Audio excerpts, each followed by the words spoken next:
All right. And we are live. The last word with Lord Cognito and Ebontis and that special guest and returning third chair, the legendary Tie Guy Travis. Woo! IGN Fire Chat, you know what I'm saying? Good friend to the campfire. Before I even talk to the homie Ebontis, Travis, what is going on with you, sir? How you been, man? I've been great. McClunky. I'm fresh off of my 300th episode of Fireteam Chat. And, we're now no longer doing that weekly model, but it was awesome. Got to hang out with some old cast members, talk about Destiny, and then I've taken a little bit of break, and here I am talking about Destiny on a Friday again. So I'm really excited about this. It's been too long. Couple weeks, and I start to build up. You need to just gush about. There's a lot of stuff going on with Osiris. There's a whole bunch. We'll get into it, but we're gonna get into it. Talk about. Oh yeah, and of course we got my Osiris. Osiris, yeah, Osiris. Of course we got my homie, the legendary cheater. Always good to see him, my man, Lord Ebontis. What's up, man? That was kind of funny. I don't even know how to follow. I can't follow that. How do you follow that? It's random, but I like that. By the way, that's not even remotely what a cheetah sounds like, but cool. I will pass that one. I tried, man. Yeah. Hey, you gave it a strong effort. That's totally fine. Destiny had a big week in multiple facets of TWAB, Twitter, start of the week with the weekly reset and everything. So a lot of stuff going on there. I have not been streaming that much, though, because I have been building a Murphy bed. And if you guys don't know what that is, go look it up. Basically, it's the beds that like fold up. So it's like a cabinet. And it shipped in like this 500-pound crate. And I've been working on that over basically my off time. And yeah, that's probably, if you put together IKEA furniture or anything, it's got nothing on this. This is to a whole other level. This is like 4 pieces, screws. It's got like enough springs to hold the bed that folds. There are more danger warnings. You will lose a finger. This will fall on you and crush you. It's like you should be using 2 people. I'm doing this all by myself. So it's just like, this is one of those things that's been, this is one of those where somebody was like, hey, I'll handyman do it. They would underestimate it, no question. So I've been neck deep in that, but I'm so excited to talk Destiny with you guys because that's pretty much what I've been doing in my off time. So I'm going to send it back to you because we got a 4th person. We got a guest host, but we have our guest of the hour. So Sir Cognito, let's bring him in. Bring him in. All right. Welcome to The Last Word, episode number 156. It's another glorious Friday. We're back in front of the campfire for some more looter shooter discussion. I'm extremely excited about our special guest, so we're going to get right into it. I want to introduce a Lord whose passion for the Destiny franchise, Star Wars, and all things pop culture can only be matched by his rise as an actor and multimedia content creator within the gaming community. Introducing the creator and host of the IG Neil Twitch channel and writer for lordsofgaming.net, the Lord of Anime, Fitness, and Good Vibes, and low-key the most underrated Destiny lore master in the game. Live from Florida and making his debut at the campfire of The Last Word, my man, PrinceDelos, a.k.a. Ty Swinson of lordsofgaming.net. How we doing, sir? Ladies, gentlemen, and NBs, how you living? Cog, man, to have you do an intro for me, it's crazy because finding The Last Word about a year ago now at this time, the first time I listened to you all and to be a guest on the show, incredibly humble experience. Excited to be with everyone around the campfire, get that Destiny talk going. And you give me too much credit and underrated lore master. I appreciate you though. The discuss. Listen, man. One thing I look forward with you is doing we do Lord's Minute on lordsgaming.net. And it's kind of like a one-on-one video series that you've been taking a good part of. And I'm talking, Lord, this man getting into shit, but thesis theories. We getting into it. I'm like, oh, okay, that was a very fun piece to write. That was a great one, the one we did with the Crow. So yeah, I tremendous respect for what you're doing, obviously on the team and then your channel. But it's good to have you at the campfire, man, with the homies and talking Destiny. Got a lot of stuff to talk about, but glad you could make it, man, for sure. No doubt. So E, we're gonna let you set it off, man. You know, some questioning for this gentleman. Yeah, before we get into some of the off Destiny topics and gaming things, got to start out just kind of with the history of your gaming, kind of how long you've been around the block, like what is your seasoned gamer pass, like how veteran are you, like where'd you start, what are your games of favorites over the years? So I started my gaming journey on the Sega Dreamcast. I was a very, very small gamer at the time. My parents got it for me, and the first And game I then you ever grew up. played. Yeah, and then I grew up. The next day, boom. First game I ever played was Sonic Adventure 1. Sonic has a special place in my heart because of it. And the next game was Sonic Adventure 2 after that. And I played that game a lot because the disc tray got stuck to the Dreamcast. My parents weren't going to help me open it back up, so I was just stuck playing Sonic forever. You gonna play Sonic? Yep. Eventually, they got me a PlayStation 2. I moved on from there, got into some Final Fantasy. Which one? Which Final Fantasy, sir? I started with Final Fantasy 7. I played that basically only through Midgard. So with the remake happening, I have no idea what's happening after this. Hey, I never went back and finished it. You and I share something. I haven't even seen Midgard yet, so whenever I go play on PS5, I'll get a fresh run too. Yeah, so I'm very excited for that. And the other main game that got me a special love for this weird franchise was Kingdom Hearts. Played Kingdom Hearts on the PlayStation 2. Fell in love with it because I was a huge Disney fan. Disney, the other D. Because at the time, my first trip to Disney was as a Make-A-Wish kid. So Disney was very special place in my heart ever since then. And this weird mesh of Square Enix characters along with Disney, it was the coolest thing ever to me at the time. So I pretty much played all the games after that.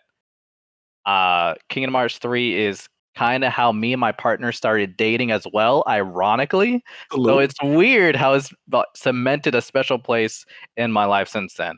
But of course, wanted to Xbox 360. Me and my friends at the time, it was either Halo or Gears all day. Halo or Gears, Halo or Gears.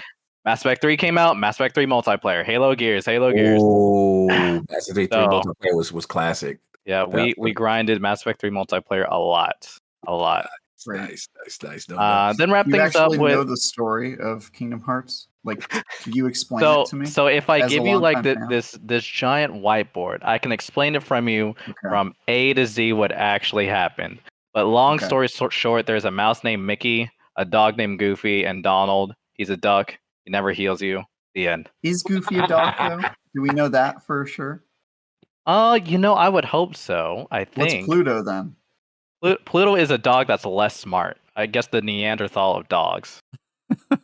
That's very scary. No offense to any Pluto fans out there. A horrifying world that Disney has. Yeah. I mean, maybe if you gave Pluto pants, he would then be smart. He'd be just like Goofy. I'm done with y'all. Wow. Salute to y'all with this Kingdom Hearts, because I will say this: it is a ravenous fan base, and like to Travis's point, like I still don't know what's going on, but it's funny to me because it's like, based on what you're saying, with your history, I can understand, at the time, I guess this marriage of, the Disney property into this, cool franchise and people just going crazy. But yeah, it is a ravenous base, man. I mean, have you seen a lot of this? I mean, I've honestly never touched Kingdom Hearts. I've seen, obviously, like the key sword and stuff. I've seen the art style for it and everything, but it's always like Kingdom Hearts 1, Kingdom Hearts 2.1, 2.5, 2.8. And I'm like, after a while, I'm like, I think I've missed this franchise. So I will leave it to those who are neck deep in it, and you guys can enjoy. Not saying it's bad. I'm a casual Kingdom Hearts fan, but I have no idea what's going on in the story, even though I've played them all. And I think most fans are probably like me. And I would say the fans make the Destiny community look mild and mellow about their game. Like, you're right, Dog. They're psychotic about that franchise. It's ravenous. I want to shout who's on the team from LongNet, Macho. Hector, he's hardcore Kingdom Hearts, obviously addict. But what's funny, I give Addict credit. Like, he admits, he's like, yeah, the story's convoluted. You think? Of course it is. Very convoluted. No way. And the way that they ended the third game was also a convoluted mess. And lastly, for Kingdom Hearts, it's funny that I actually don't like the main character all that much. Sora? I've been a Riku guy from day one. And the fact that in that game, they're like, yeah, Riku is actually supposed to be the Keyblade Master, but Sora, it just made me more mad. And then ever since then, I was waiting for the chance to play Riku without using a Game Shark. Shout out to Game Shark in the PlayStation 2 days. Shout out to Game Shark, man. And then they So- gave Shout you out to that. Game Genie on NES. Yeah, remember that? Remember that? I was like, that's old. Mm-hmm. And then they would just give you these like little tastes, except for two of the handheld games, the Chain of Memories, and then 3D Drop Distance, where you could get a good amount of Riku gameplay, but they would just give you that taste, and I was like, just give me the whole cake. Yes, let's do it. Get him his own series. Let's go. You know what I'm saying? It's another feature. But another game you had on your list that I thought was really cool that not too many people mention, and it definitely hit me, was Life is Strange. Oh yeah. Yeah, I was a big Life is Strange guy, so I'm very curious to see like what drew you into Life is Strange, especially like how did that whole thing start with you? So when I first played Life is Strange, I it was about maybe like a year or two after it initially came out. I played on the PlayStation 4, and I found that the game had a very interesting way of telling a story. Yes. Me as an empath, I really gravitate to stories that can use emotion in a great and tasteful way to make the audience feel something. Yes. And with Life is Strange, I felt they really did a great job on giving you enough sense of control on where the story is going from point A to point B. And they had a wonderful core of characters with Max and Chloe. That was like the ride or die from day one. Yes. Great story. Yeah. And so after I finished it, it was I think it was the first game that after I finished it, I just had to sit there and just cry because it made me feel something in a way that a video game hadn't done before. And then with the next game, I have those as my top two in the series so far, Life is Strange Before the Storm. We go into Chloe's backstory. And what was going on? You have to see how she ended up where she is as basically a teen suffering from trauma and raging out against the world. It made me even more torn up because in Life is Strange, in my head canon, like Max and Chloe, they're like this. They're going out, relationship, in love 100%. And then you introduce Chloe's love interest before Max pretty much. And she was basically the definition of a toxic relationship. Right. She would take advantage of Chloe a lot of the time. So very interesting. I loved those characters a lot. I felt like Don't Nod had a great thing with those two. After that, they had still some pretty good story beats with Life is Strange 2, Tell Me Why. I'm very much looking forward to True Colors, but nothing has yet hit that greatnst that they did with the Max and Chloe story. And for those who haven't played, I know we kind of got deep, but for those who haven't played it, it's first of all, the music is very well done. Oh, the soundtrack is banging. Like original opening 5 minutes. I was like, I'm in there. The music is amazing, and I admit there were about 3 or 4 key. It's kind of like E and Travis. It's kind of like they took Telltale's formula and just blew it up and made it so much better. And it's just more context, and you really have emotional connections with the characters. And I remember, not to spoil, but I knew the game was real when the very first scene that led up to a major scene that depending on what you did, a character was very suicidal. And if you didn't remember key things to try to help this character, this character will lose their life. It was very, you know what I'm talking about. That's when I was like, yo, it made me feel bad that I wasn't paying attention to the game for certain It's like, things. wake up. It's like, wake up. This game is real. It's a series that the developers, they take the chance to essentially take a real world issue and present to the audience and try to educate on you. With every game that they put out, they even have the hotline for you to contact if you're suffering from mental illness or things like that. Yeah. It's a very, very powerful game. But salute to you, and I wanted to shout that one out. But Trav, man, any questions for the Prince? Yeah, well, I've played all of Life is Strange games, and they're awesome. Salute. I played all the games. Come on, it's what he does. Just all of them. Hard drive. Really, those hard drives. I mean, come on, 36 terabytes of games. My bad. Yeah, I've played them all. I think they're good. I have some notes about some of the decisions that they make in that game, but we'll talk about that later because they're kind of spoilers. Yeah. But yeah, Mike, I guess my question is, how did you become exposed to Bungie, or I guess the path that led you to Destiny? Because so far you've not really mentioned any games that are close to what Destiny is. So I'm wondering how you got your foot in the door there. Right. So I've always liked RPGs and things of that nature. Aside from my friend group, they really gravitate a lot of the shooters. Besides Mass Effect, Mass Effect was the closest thing that had a lot of heavy RPG elements, and of course we played Halo, Bungie's previous glory days.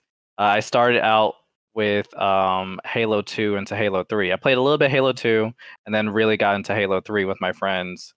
And for how I got into Destiny, for Destiny 1, we were at a random convention and we had played the beta that they had. They had a game room set up to where they had a beta available for anyone to play, and everyone's like, "Yo, we should get this." And they were talking about like, who's going to be which class, and I was deciding between either the hunter or the warlock at the time.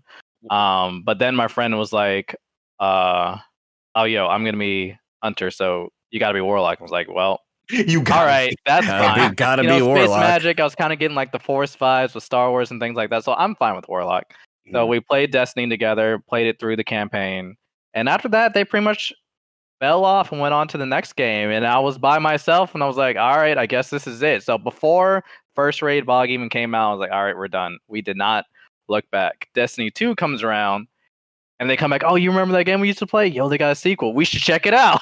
So we jumped back in, ported over our characters. I was like mind blown about that. I was so happy. The only thing is that my hairstyle was different. That bothered me because I had like kind of the pixie cut Cloud Strife look, and then it gave me like a Super Saiyan Mohawk. I was like, okay, that's fine. So, but again, we played it through the campaign, and we actually made it through the first raid, Leviathan, and we got through to dogs, and never finished that raid. I don't know what happened, but they fell off, and that was a wrap.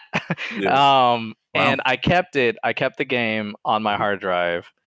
It will be like years later when Forsaken came out. I personally jumped back in by myself, beat Forsaken, played it a little bit, but at the time I didn't put myself out there, try to connect with other gamers because I wasn't really close to my childhood friends anymore, so I didn't really have anyone I was playing with. So I put the game back on the shelf, went off to other things. It wouldn't be until like COVID hit, nothing to do, time on time, that I was like, let me boot up Destiny, see what's happening. So I booted it up, Season of Arrivals, and Season of Arrivals, and something about it just hooked me in, and I said, I'm committed this time, no matter what. Went on Reddit, joined the clan. Nice. Been in there ever since. Nice. The Arrivals. That's what's up. So out of curiosity, I was gonna say, as you've had this like sporadic taste of Destiny, just like little sampling through the years, how, because you did D1, fell off, didn't experience Taken King, so you haven't heard these like fantastic moment 1. D2, not the best moment for Destiny. You did see Forsaken, and then Beyond Light hit. Where do you feel Beyond Light? How did that hit for you? Because it's been kind of mixed as we all keep talking about all this stuff more and more, where expansions fall. Right. Where is Beyond Light? Where is this year for you? But specifically Beyond Light, we'll get into the seasons as we get closer, but how did your Arrivals came in, Beyond Light hit? Were you like, sweet, this is amazing, or where you at? Right. So I had time to get myself caught up on a pretty comprehensive footnote for the lore so far. Shout out to Bife. Watched a lot of his videos. Played, of course. Played Warmind and Curse of Osiris before it went to the vault.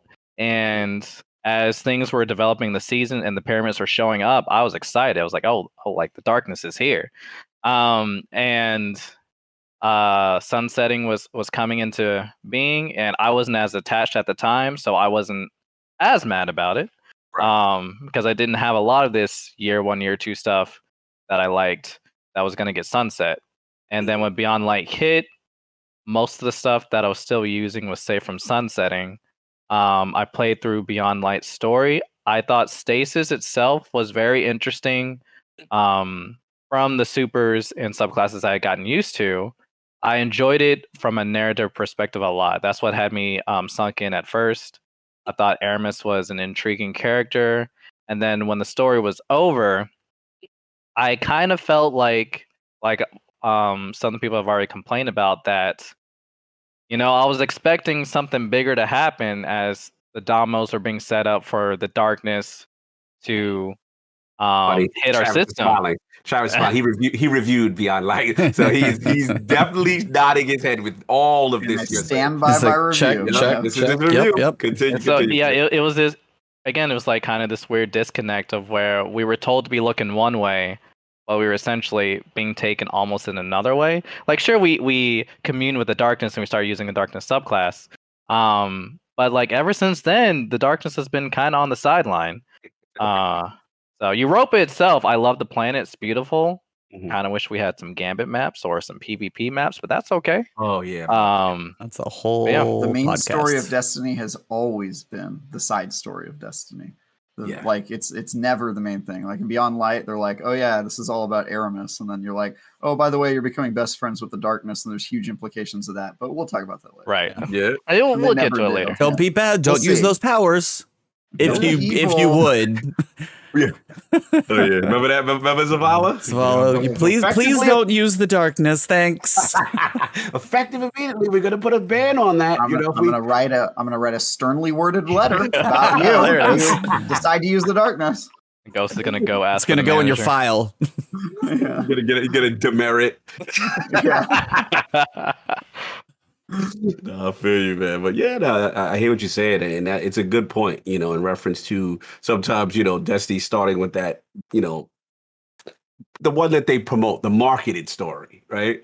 Versus, saying what actually happens when you dig deep into the end game and stuff like that. But it's interesting because I guess like you said, you had this like going in, Right. come Yeah, back. I was in and out there for a second. No doubt, no doubt. So what would you say? Because you did mention Forsaken, right? And what out of what you were in and available for, what were, in your opinion, like peak moments for Destiny? Because like I said, you've been in and out kind of. So I'm just curious for you, which was like, yo, this was a moment. Like what was peak Destiny for you based on your experience? Let's see. Peak Destiny for me. I guess coming in of being someone that was only partaking partially and then leaving. What got me to come back into Forsaken, of course, was that initial cinematic of Forsaken and seeing Cade taking a bullet, and I was like, they didn't really just kill Cade, did they? So I was like, I gotta find out. So I played it. I was like, oh, they did that. They did that. You did play Forsaken? I thought did. you played D1 vanilla, D2 vanilla, and then didn't hop back on until Arrivals. Is that? No, I hopped back on in for Forsaken. I played through the campaign of Forsaken. Then I hopped back out. Didn't even see. So, yeah, continue. Yep. No. Before he continues, I have to tease E a little bit here. I find it interesting, right? That when you hopped out, you hopped back into Forsaken because of the marketing of Cade's death.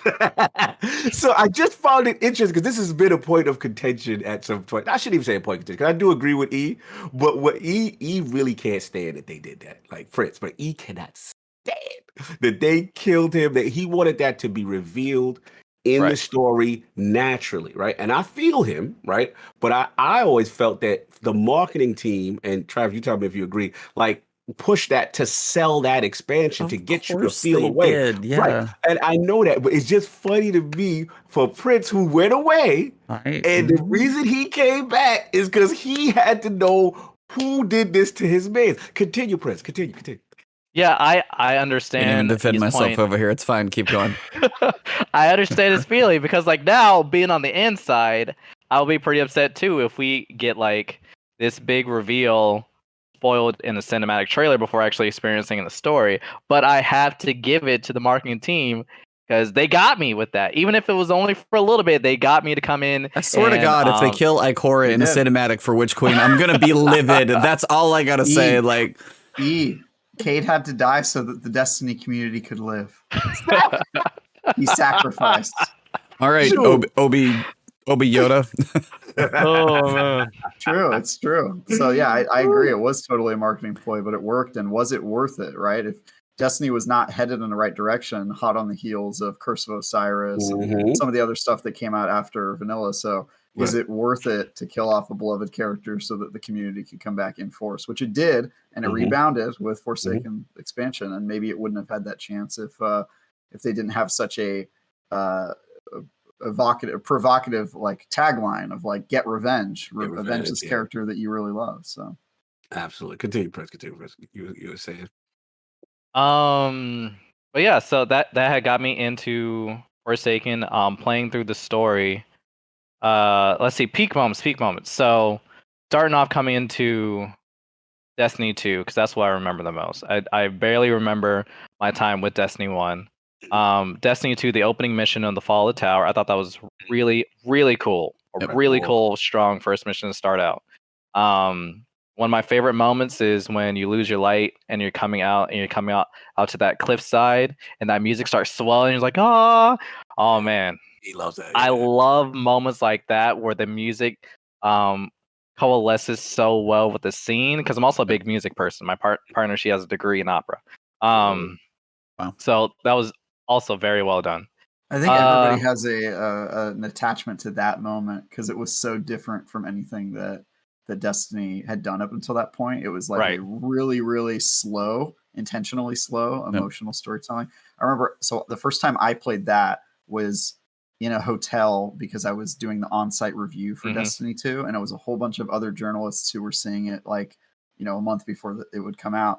And that night that we got there, they're like, all right, you're only going to have enough time to play the first 2 missions and then we'll pick up tomorrow. And so we all played that. And I remember afterward, everybody like went into the halls and was just like, this is going to be awesome. Like this game is great. Like already it was just such a great first impression. I think I slept like 2 hours that night because I was just like eyes wide open, so excited to play more.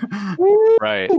And I really liked, as you went along the way, how they did with you gaining your light back with going to the Shards of the Traveler and having those story beats in that constellation hologram type form. It definitely had me glued to such an interesting way of telling a big important narrative beat of kind of the history of the light as it's gone through the years of Destiny. After that, the kind of get the band back together type of beat was interesting. Ikora was something that kind of stuck with me for a while because she was a woman who basically had lost her faith. And the way that her journey went from coming back to helping at the end, I thought was very well done. Powerful storytelling. I can't say that I enjoyed Zavala's part too much. I've always had a love-hate relationship with Zavala to begin with. So I'm sorry to say I didn't really I was like, all right, moving on. Next. And then of course Cade's was fun. And yeah, and I really much enjoyed seeing them without the light coming back as we were retaking the tower, retaking the Traveler at the end. That was a very, very cool moment, leading the charge. That's probably the last like high point for me in the base campaign. The fight with Gaul was something. I wasn't the payoff I was expecting. And yeah, for the rest of, I didn't really have any big high points until I essentially got back into the game, got to doing my first raid, experiencing some other story beats. Yeah. No doubt. Travis, any other questions for the Brits? I feel like there's one topic Travis has to at least press him on 1 or 2 questions about. That's right. Yes. I was wondering when would be my window of opportunity. Now is that time. Now is that. We know it's coming. I noticed a little helmet behind your head. Oh, this little thing over here? That's not from Destiny, is it? Where could it be? That's the new Warlock helmet. You didn't know about that? Okay, first of all, that would definitely week. be a Titan helmet. Yeah. 100%. I think we all know that. Star Wars. Let's talk nerdy to me. Yeah. as Go ahead. people with a keen eye might know. Yeah, that's the Mandalorian helmet. I got a clone trooper helmet on my beanie here with the Ahsoka colors. We also got some matching children in the back. I think. Yeah. There you go. That's amazing. But yeah, I'm a huge Star Wars fan. Ever since I was little, I like swords, and Star Wars was like, yo, I actually need to like laser swords. They just made swords better. So that Nerds have been gravi- trying to build them in real life ever since. The first Star Wars movie I ever watched was actually A New Hope. I watched the original trilogy, then I moved to the prequels, even though the prequels were coming around when I was still little. But I started with the original, went to the prequels, and So are then you someone who likes the prequels because they came out when you were Good coming question. up? Or Yeah, very good question. this is a very interesting dynamic in the community. Because he was born after Return of the Jedi, he probably really likes that movie because he doesn't find the Ewoks to be weird. But people who were watching Star Wars before Return of the Jedi think the Ewoks ruin Return of the Jedi. So Gotcha. I'm on that team. I'm on the team that doesn't mind the Ewoks because it came out after I was born. But the prequels, I remember the first time I saw A Phantom Menace, I was in 5th grade. And I left the theater and I had this weird feeling in my chest. And I was like, what is this feeling? And I realize now as an adult that when you're a kid, you love everything. Every experience is amazing. And that walking out of Phantom Menace was the first time I had seen something I didn't like as a kid in my life. Everything was amazing. And it took me, I didn't even know what it felt like. This is a weird feeling. Did I just see a movie that I didn't enjoy? But yeah, I would like to hear, what do you think about the prequels? So the prequels, I never hated the prequels as much as Star Wars community hates a lot of stuff, but as much as the Star Wars community hated the prequels, Revenge of the Sith is probably still my favorite Star Wars movie of all time. Whoa. And Phantom Menace. It has a great lightsaber fight, I'll give you that. That's for damn sure. You had to explain yourself. Great lightsaber fight. Great music. That needs explanation from me. I'm sorry. Okay. I'm here for the all right. So I will tell you. I will tell you how Travis feels. Continue. For Revenge of the Sith, by itself, not taking into account anything they added afterward, to help round out the story, is ultimately it does come down to the last bit of the movie with Anakin versus Obi-Wan on Mustafar. I don't know. It's just something about that brotherly love being shorn right in half that it's cringy and cliche, but I was all there for it. Like when Obi-Wan says that he loved him, you were the chosen. I loved him too. You felt that. I felt that. You were supposed to be when the Padme's heart broke, my heart broke. I was in there. Travis is not. Do you at least get the cosign for the emotion, Travis?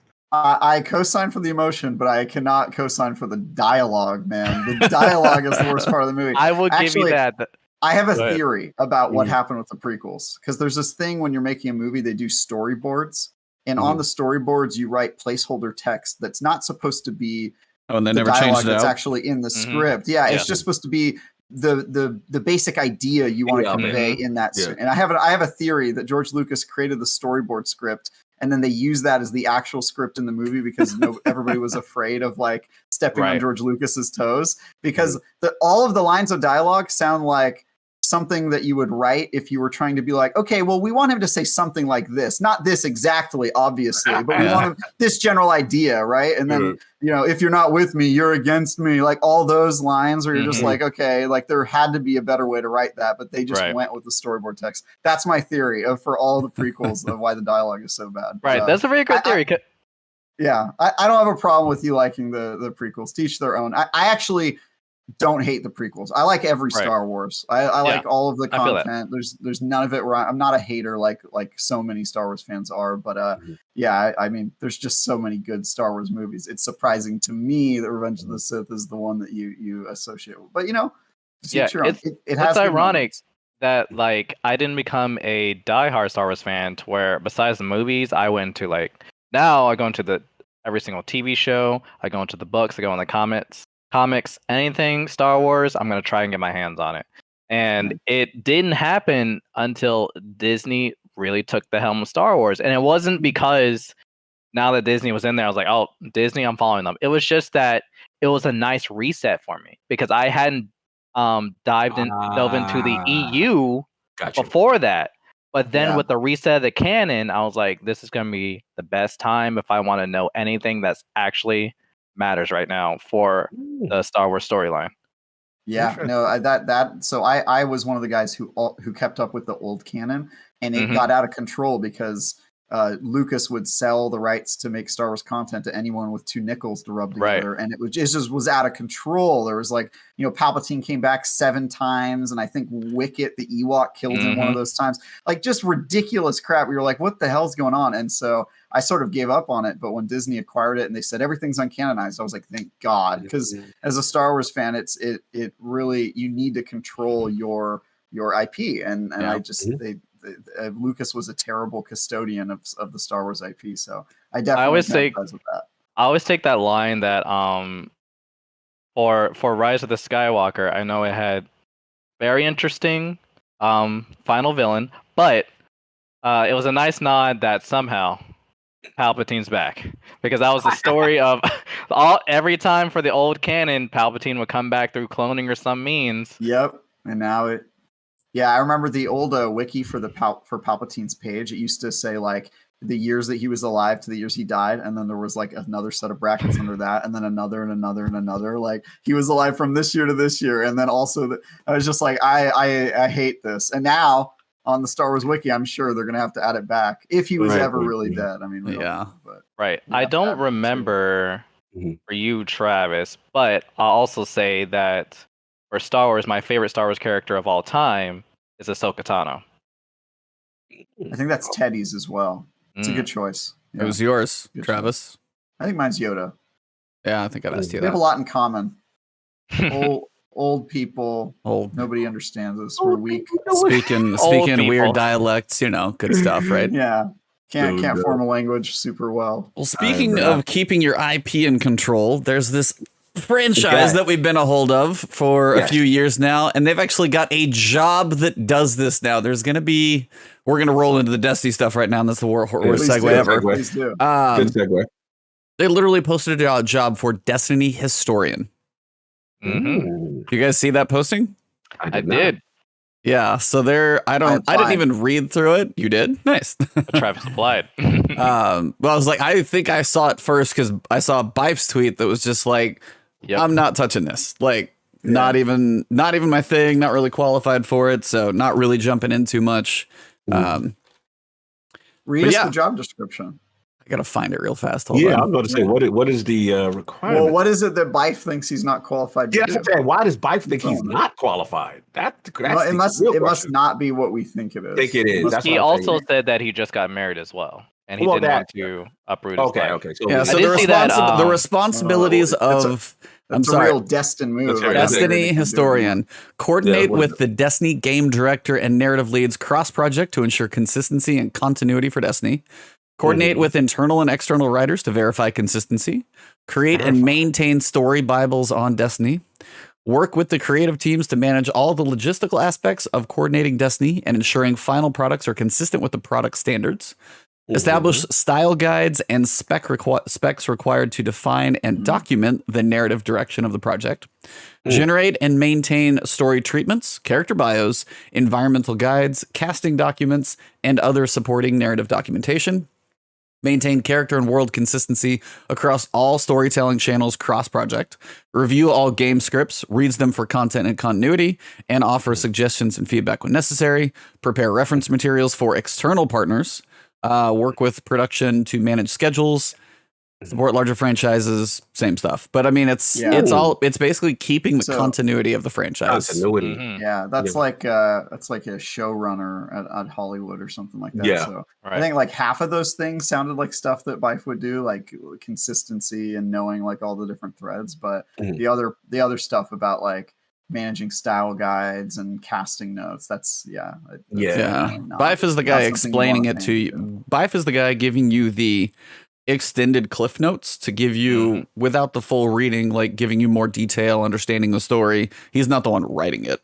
Yeah, that's in right. the back end. Yeah. So I there's did a lot see to it. that Evan F applied for it. I literally Oh. tagged him in the tweet. I was like, you could go for it because he's good at Ooh. retrospective. I guess it'd be good to kind of putting some of that stuff together. Yes. But when we had him on the show, his was just as much retrospective of gameplay. Mylan would have been another one, I'm sure. So Mylan's another one. yeah, so it's like I'll be curious to see who's got like the combination of skill sets who ends up coming to that one. It could be somebody we don't even know, but I think it probably will be. It'll probably be someone we don't know. Yeah, it'll probably be somebody who's like been a showrunner for like a brand before, or like managed some sort of like interesting. I wonder with the reporting, because like structurally, like who they report to. Because didn't we remember when Luke and Mark Noseworthy, didn't they get elevated to kind of like Destiny? I forgot the exact title, but they're like Destiny executives at this point. They're above game director. Yeah, like they're above now. But it also was, if I remember, something like the context of like where the story is going for, like full ownership of the narrative. Yeah, basically of the IP almost. They're above. Yes, like they own the yes. They're like the managers of the IP for possible TV shows and movies and other crap that we wonder that's going to happen about. But the game directors themselves, that was like Justin Truman and a couple other people that like seem to have taken their place underneath that helm. Hold on. Dado got a S tier comment. All right, guys, you convinced me. I'll apply. I'm just going to make the Warlocks the most advanced class and have Osiris start a giant civil guardian war as intended. I mean, I don't see anything wrong with that. It could happen anyway. I don't even know if you'll have to kick that one off. We'll get to that. They have my support. Yes. There was one other thing before we actually get to the events of the week. DMG, community managers, I will say, have not an easy job. So I will definitely give them all the props on that one. Do they handle everything perfect? No, but they tend to do a pretty good job over at Bungie. And I will say this week was a perfect way that one was handled because it all came down to the way somebody got banned and basically his reaction to it. And I don't know if some of you guys know how it went down. I'm literally looking for the tweet right now. Somebody tweeted out and said, "Hey, I got banned. What the hell's kind of going on?" Was the gist of it. And I'm trying to find it real quick. And he replied back saying, "Hey, let us look into it, see what's going on." And then finally, when he got back to him, here it is. Just got banned in D2 for the second time. Not a good sign. With no explanation. This is kind of ridiculous. I'd like some people at Bungie to look into this. There's no way I get banned when I see mad cheaters play for months. Tags Cosmo and DMG. DMG tag replies, "Bans are not issued without reason. The team has validated this action multiple times thanks to anti-cheat detection and investigation. For additional information, I recommend reading our account restrictions and banning policies." He replied, "I'd like to see proof of what I was doing that resulted in this ban because as of right now, this is BS." And then DMG replied, "Follow-up. Took some time to triple check with the security team. We have detected 2 accounts under your ownership using cheat suites while playing Destiny 2 and have banned 4 accounts total, including ban evasion. This is our final communication on this matter." Period. Damn. I was like, but that's like the most professional way to smack somebody upside the head. It was kind of beautiful. So I wanted to shout that out. Audacity to go to DMG knowing he got a rap sheet. Knowing he is loose in these cheating streets, he got the nerve to be like, "This is BS and I need proof of what." Wow. See, what I heard some people talking about think he may have had alternate accounts, but they know MAC IPs, they know IP addresses, all that stuff. So they know the same. Well, these are linked. Like you may have, and he's a content creator with like 100,000 subs or something like that. He's not a small guy, and now banned. Oh yeah, he's a content creator. He's he no longer shows before too. Yeah, wow. So it's like I don't know all the details. He literally took all the links off his Twitter. So yep, I will be curious if anything comes out of that. But they have their research and their security, so they found something. They call my man. He got the rap sheet. He out here. That's how they do it, Ebontis. Con man. People forget the con stands for confidence. You have the confidence to be like, "I'm not doing anything wrong." The same thing happened. You guys remember that the guy who caught plagiarizing at IGN? Yes. Yeah.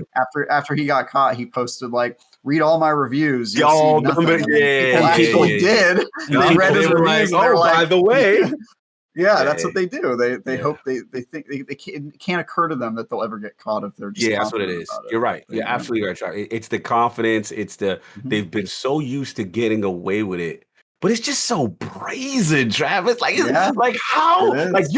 it's one thing to complain and you're going to customer support on the side, but you're publicly going to Twitter and DMG and Dylan publicly like, yo, and prove to me that's next level, though. DMG Wow. gave him a chance to save face, fall but he back. just kept coming.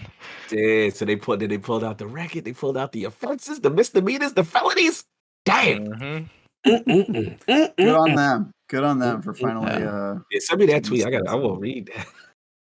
Oh, it's He's gonna it's sip that tea during this Yo, podcast. sip the And sip tea. I that hope you know piping who hot it tea. is. Ooh. too funny. He got bossed out back into a small country by the raid boss DMG Kell of community manager. Chat he is thought he on was too fire big. in here. Language. Yeah, he thought he was too big. Mhm. That's crazy. Yeah, send me that. You can get a chance. That's It's already crazy. there. All right, nice. Appreciate it. So yeah, I just wanted to call those couple things out because every so often, like something like a Destiny historian, like no other game's going to have that, and just the fact that this IP and franchise has even gotten to a point where we actually need one of those is kind of interesting. But then on the other side, to see some unintelligent person try and come at them like this, and like they've got all the, we know Destiny and Bungie has their data, so of course they're going to know if you messed up, and they called him straight on it. So I just thought that was pretty good. But that kind of covers a little bit historic. Now we come to Tuesday. Who has played the story beats of the week, and who wants to go first? I might have to give it to Prince, Sir Ty. How did it go when you logged in on Tuesday? What did you get to experience, and what are your thoughts? It's been an interesting week. Right. So Tuesday, I logged in, wondering, all right, is this actually gonna be it? Are we actually gonna face Quria? And we did. After you do the override and the first expunge, you're like, we got her. We're gonna go get her. So jump into the expunge after that to face Quria. I thought it was one, I did it solo. I thought that would be an adequate challenge for it with the light That's level. the way to do it. And two, the dialogue leading up to it, the dialogue at the final fight was very interesting. Osiris was making me looking over my shoulder. It was like, dude, can you chill? Am I gonna make it through this expunge? And then Yo. at the end, when you have Mithrax, Ikora, and Saint 14 in your ear, like cheering you on, that couch gaming, like, oh, you got this, and I was just like, yo, Osiris, you gonna believe in me too? But the only thing he had to say was, oh, you actually did it. You killed Quria. oh. So running that mission, I really liked the back and forth and the mechanics that were introduced to have you bring down Quoria's shield once he got to the damage phases of invincibility. I thought that with it being solo, I know some people complained it wasn't hard enough, that they felt Quoria should have been like Solo was either a a dungeon or a strike. And which I can see that. I can also see it was an okay enough challenge doing it solo. I was in the mindset enough to where I felt like there was at least a little bit of payoff. Like I felt like I did something when Quoria was killed. And the wrap up afterward with coming to talking and the toast, the good jobs, the lore tab opening up, that the endless night is starting to dissipate a little bit. People are happier. There's going to be a celebration, and all except for pretty much Lakshmi was like, job well done, Guardian. See you next time. But Lakshmi was like, congratulations, no hard feelings, but this isn't over. And I was just like, okay, Lakshmi. So Lakshmi is not letting anything go. The device of her future vision, she sees a storm that is still coming. This is just the calm, she said, before the storm. And then when we got the trailer or that Solstice is coming, I was like, oh, well, I guess we'll wait for that. I guess that'll be hopefully a big payoff in the epilogue at the end of the season. But overall, I enjoyed this week's story beat for the most part. I felt like it was a good culmination for the Endless Night. Essentially getting to enjoy a little bit in a victory, have a respite of everyone being able to come together finally. I noticed that Saint and Mithrax, they were getting along well. They were joking now, which is a contrast from the tensions that they had a couple weeks ago. So I enjoyed that as well. No doubt. Travis, what about you? How you been this week? Yeah, man. That Osiris sus, man.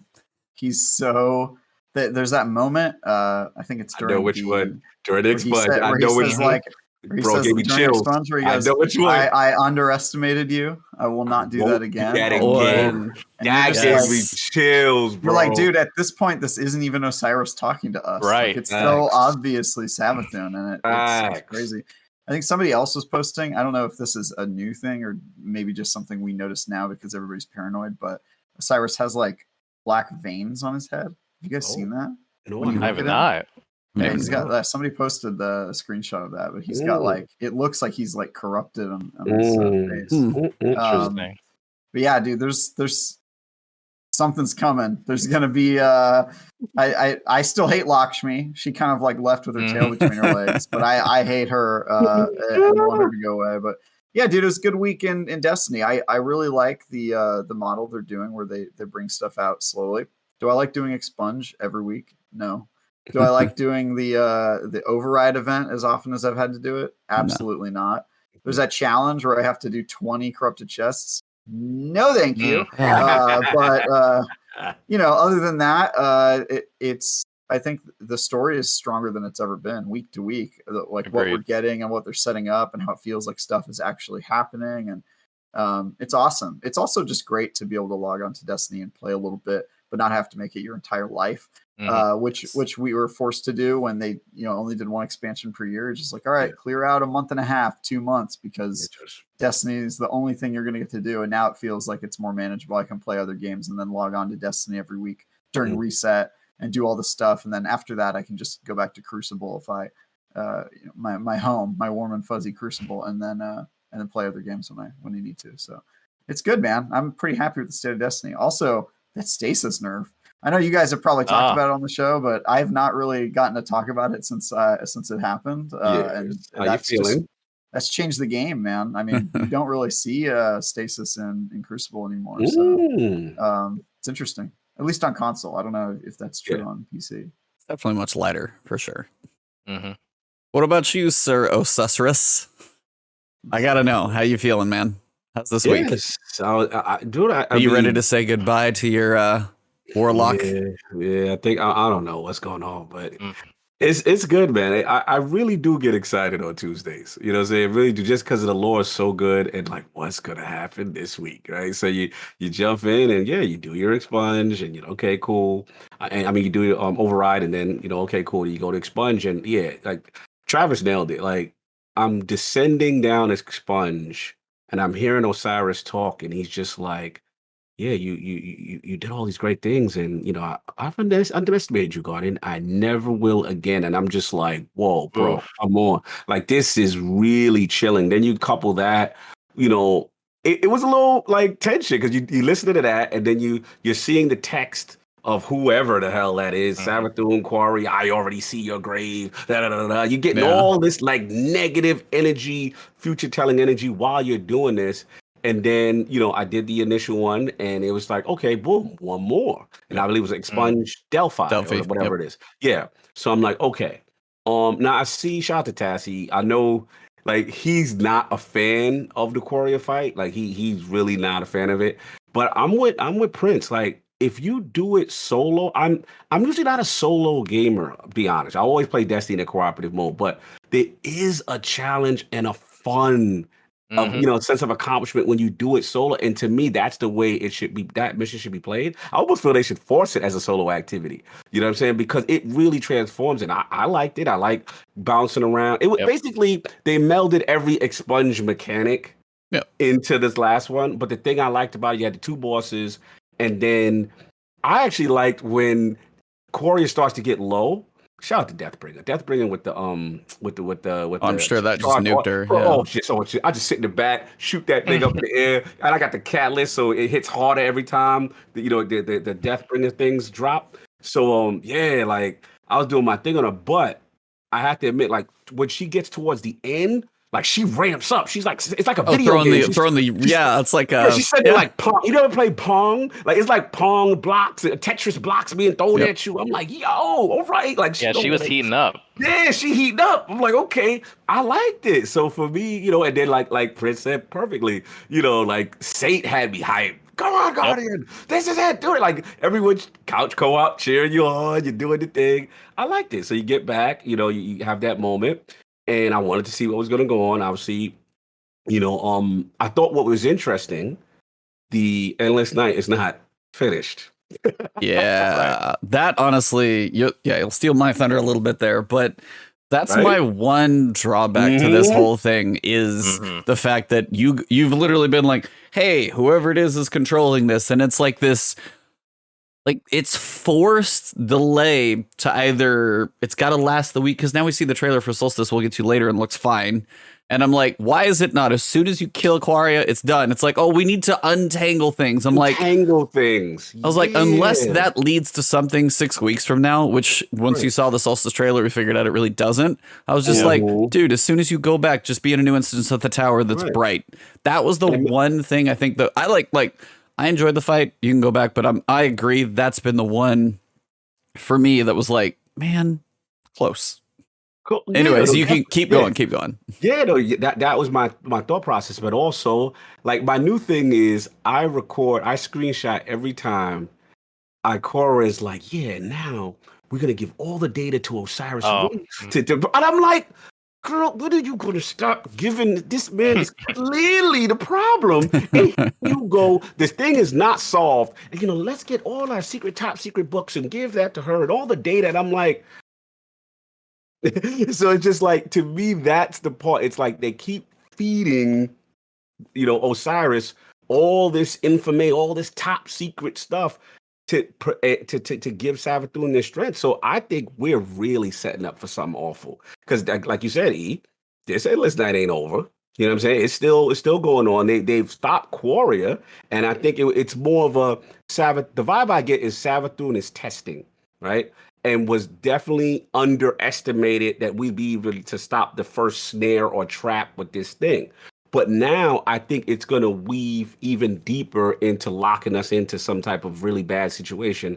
And I just want to know, the thing that I'm dying to know, is what will be the breakthrough moment as Guardians, whether it be the Guardian or whether it be another NPC who finally reveals or lifts the veil that we're being duped here. Like, I want to know what's the moment, whether it's like, Savathun's walking through the tower and then, the mascara rolls off. Something has to happen, where someone goes, wait a minute, and they pull Ikora to the side, or someone has to get pulled to the side and be like, fam, this is not it. And that's what I want to know how they pay this off so that the Guardian now knows we're all being duped. We're under Savathun's whole spell or whatever's going to happen. And I'm curious about epilogue. I do think one more moment should happen. I think it looks like we're going to take a break now, which saddens me because I do look forward to every week. I think it was Nem put a tweet out. He was like, this is the part of the season I get sad because there's not going to be any more. Like when you beat it and you see that triumph says, yeah, you completed for the most part, all the story beats of the season. You know what I'm saying? Like that part, because you want to know, you want this thing to keep on and keep on. So yeah, I'm very curious. But I'm gonna give it to you, E. Like, what's your whole thought process with it, and when you were doing it, and Quria fight, and like where are you at with this whole thing this week? I mean, for me, honestly, just with chat and a little bit of rumors and some people looking around at information, there's a lot of people that thought there was going to be one more week as well, or doing this later on, or maybe the finale was going to be during epilogue. So when it finished Expunge Tartarus and I was like, now go do Delphi, I was like, oh, this is a lot faster than I thought. Yeah. So I was surprised to see that we were going straight in. The way they kind of weeks of the season do we have, by the way? 6. Because you got 4 Solstice and then 2 for epilogue, I believe. Yes, that's a lot. That's a lot. This is going to be small compared to the next one, but we'll get to that. Yeah, you're right.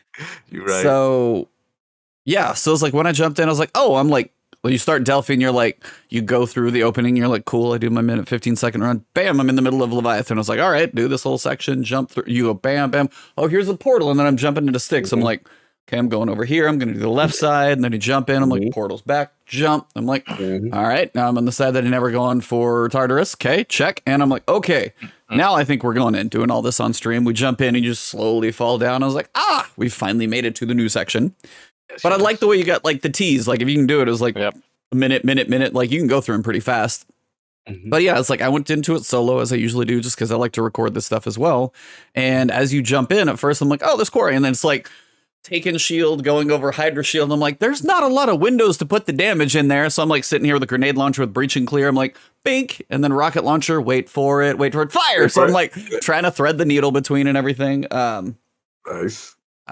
So I was like, that was kind of cool. And then you're like, damage phase. And I'm like, taken guy over there, regular guy over there. All right, I'm going to go kill the taken guy first. So go over there and then you got to pick up the block and then you're like running around. And then yeah, there's a couple great outtakes at the end of my video because I'm like, I got this. Crap. So it was like the blocks disappeared a couple times. It was a cool culmination for like the 6 weeks that we've been doing this thing. Because they put a lot of pieces together. Because you had to hold the block, then you had the floating things, then you had the cannons, then you had to kill the boss. Now, man, I said like once you ran the blocker on the outside of each boss, I'm just sitting back there going, I'm just like bombing from far away. And then I had tracking rockets, so it's just like breach and clear, tagged, fire, and I had to hit him twice. So it was like he was dead pretty quick. Jump back to the middle. Then I was like, all right, now he's only got one shield, and I was like, okay, now I'm kind of understanding how this is going to go. And did the other side, and then finally the first time I killed it so quick I didn't even see the red walls fly at me. I didn't even know. I just like unloaded and I'm like, cool, no shield, bam bam, dead. So it's sweet. And then I went back for my solo flawless video and I literally traded in the air, a red wall coming at me, rocket going this way on a solo flawless run. We died together, and that run is one that didn't count. So I did get to experience the red walls, and I was like no. So I opened the chest and I was like, it's like, we're running back. So I had to go again. And then I was like, kind of run through, shoot a rocket, and then dive off to the side, then run through, shoot a rocket, and dive off to the other side. And it was like, you could see, because it's just throwing like waves at you. And I'm just sitting off to the side, like underneath. I'm kind of trying to stay out of the way. And I was like, okay, so I got to basically shoot and run. So figured that out finally. But it was actually cool to see. Like when you're like, okay, no shield, this shouldn't be that big of a deal. And after the first try, I had no idea it was coming. So I was like, cool, I just get to unload. And I just kind of stood there and was like, so this is what you want to, holy, like, so I didn't see it coming. So yeah, so it's like, I was not prepared. But yeah, it was just, I thought the culmination was cool. And then you get back to the tower and it's still dark and I was pissed. So it's like, for me, that's like, it was such a build up to be like, we're not done. I'm like, yeah. Such a close moment, because like you go back, you talk to him, you do all the story, like you guys have covered all those beats for me, and it was just the fact that the night was still there, and I was like, if this isn't part of the epilogue thing, and then you get to see they're like unwinding it, and I'm like, okay, fine, this is going to be epilogue, it's going to be night for a while, we'll finally get to some culminating event that happens, and then I see the Solstice trailer the next day, which we'll get to a bit later, and I was like, oh, it looks bright, and I'm like, that's next week, so why don't you do it now? So that was my only takeaway. So you were really angry. I just didn't like that. Should have been the payoff for me to go through and finally kill it over. I mean, the endless night to me, yes. The tower is a public area, so if they do it for you, they'd have to do it for the entire game. So then my question is, of the two philosophies, doing it right away and then having the people who haven't done the mission yet log in and possibly get spoiled that this is the week, or just wait until Tuesday and then do it then and kind of let everybody have a chance to catch up. Like which of those do you prefer? Because it sounds like your issue is that you want it to be like when the last word was finally beaten as a raid and like everyone got to know when it ended at the same time. You think it should be like that for more events where it's like real time? I mean, honestly, it's like when the last wish was beaten, that was cool to see the world thing, but I mean, they do instancing all the time. So it's like, for me, if I log into the tower, I should see a daylight tower. And if somebody who hasn't beat it yet, they still see a night tower. And they could probably do that just as what you're looking at is almost a skybox. That wouldn't be hard to pick between them. So that's for me is like, if I've gone through and beaten it, I don't know. That was just my little thing. I was like, that just felt like a missed moment, I guess, to like have the light come back after we've killed Quaria for the seasonal event. And I guess I was like, okay, maybe I was kind of on board until I saw the Solstice trailer. And if it's just I have to wait a week, it feels kind of empty then. If it was part of epilogue and some Savathun reveal and be like, oh, here's the endless night, but Savathun's like, sitting behind Osiris's face or something like that, being like, sweet, cool, that's amazing, way to hold on to it. But if it's just like we have to get through the week, it felt like it could have been now. That was, I guess, more than anything for me. What's your Prince? A possible alternative they could have done, because like Travis said, it really would have been like an instance issue for a solo player to experience Endless Night dissipating. They could have possibly used the Elixir camp for that. You could have loaded back in with your band of friends congratulating you as the Endless Night is lifting, because that's also a space that we see outside where the night is very clear and stark there. So if they had it dissipating into daylight there, right, it could have been giving that kind of immersion solo player feel. That's where you're going. Yeah, I mean, it's funny. He was very angry about that. I was surprised. I don't know. I just felt like, to me, I actually liked it, because part of me was like, it was the pump fake. They build you up like, the whole season is about this, and you got to do this, and this is going to end it, and you're an amazing splicer now. We're this, and Quaria, so they to me, they built it up, and I was like, yeah, it ain't over. Like I was, because to me, Savathun is still the mastermind and still has stuff going on. So I would have the opposite effect. Like, it would have been anticlimactic to me if it would have been like, all right, yay, we did it, back to normal, guys. Like, that's just me. But I understand where he's coming from. It's just interesting to see his take on it, on that one. It's like, I mean, we've had the bait and switch for a while. Every so often, it's nice to get a little story payoff. So it's like another dangling thread. I'm like, finish this. That's all. We've had a lot of those. We've had a lot of those. I want to finish, because like somebody in chat even asked, like Dakota asked, like, where is Xivu Arath and all this? I'm like, I don't know. We haven't heard anything since Season of the Hunt, and Savathun's still setting us up. I'm like, there's another sister. She may not be the big sister, but piss off little sister. She still may be somebody to worry about, and we haven't heard anything. So again, there's enough open stuff. I'm like, we had a chance for a smidge of closure, and I think it was like, that's just me. So I'm sure it was fine either way. Again, Destiny continues to be awful at actually closing any of its story threads. It's constantly opening new ones that weren't really a part of like the main canon, and then not closing them.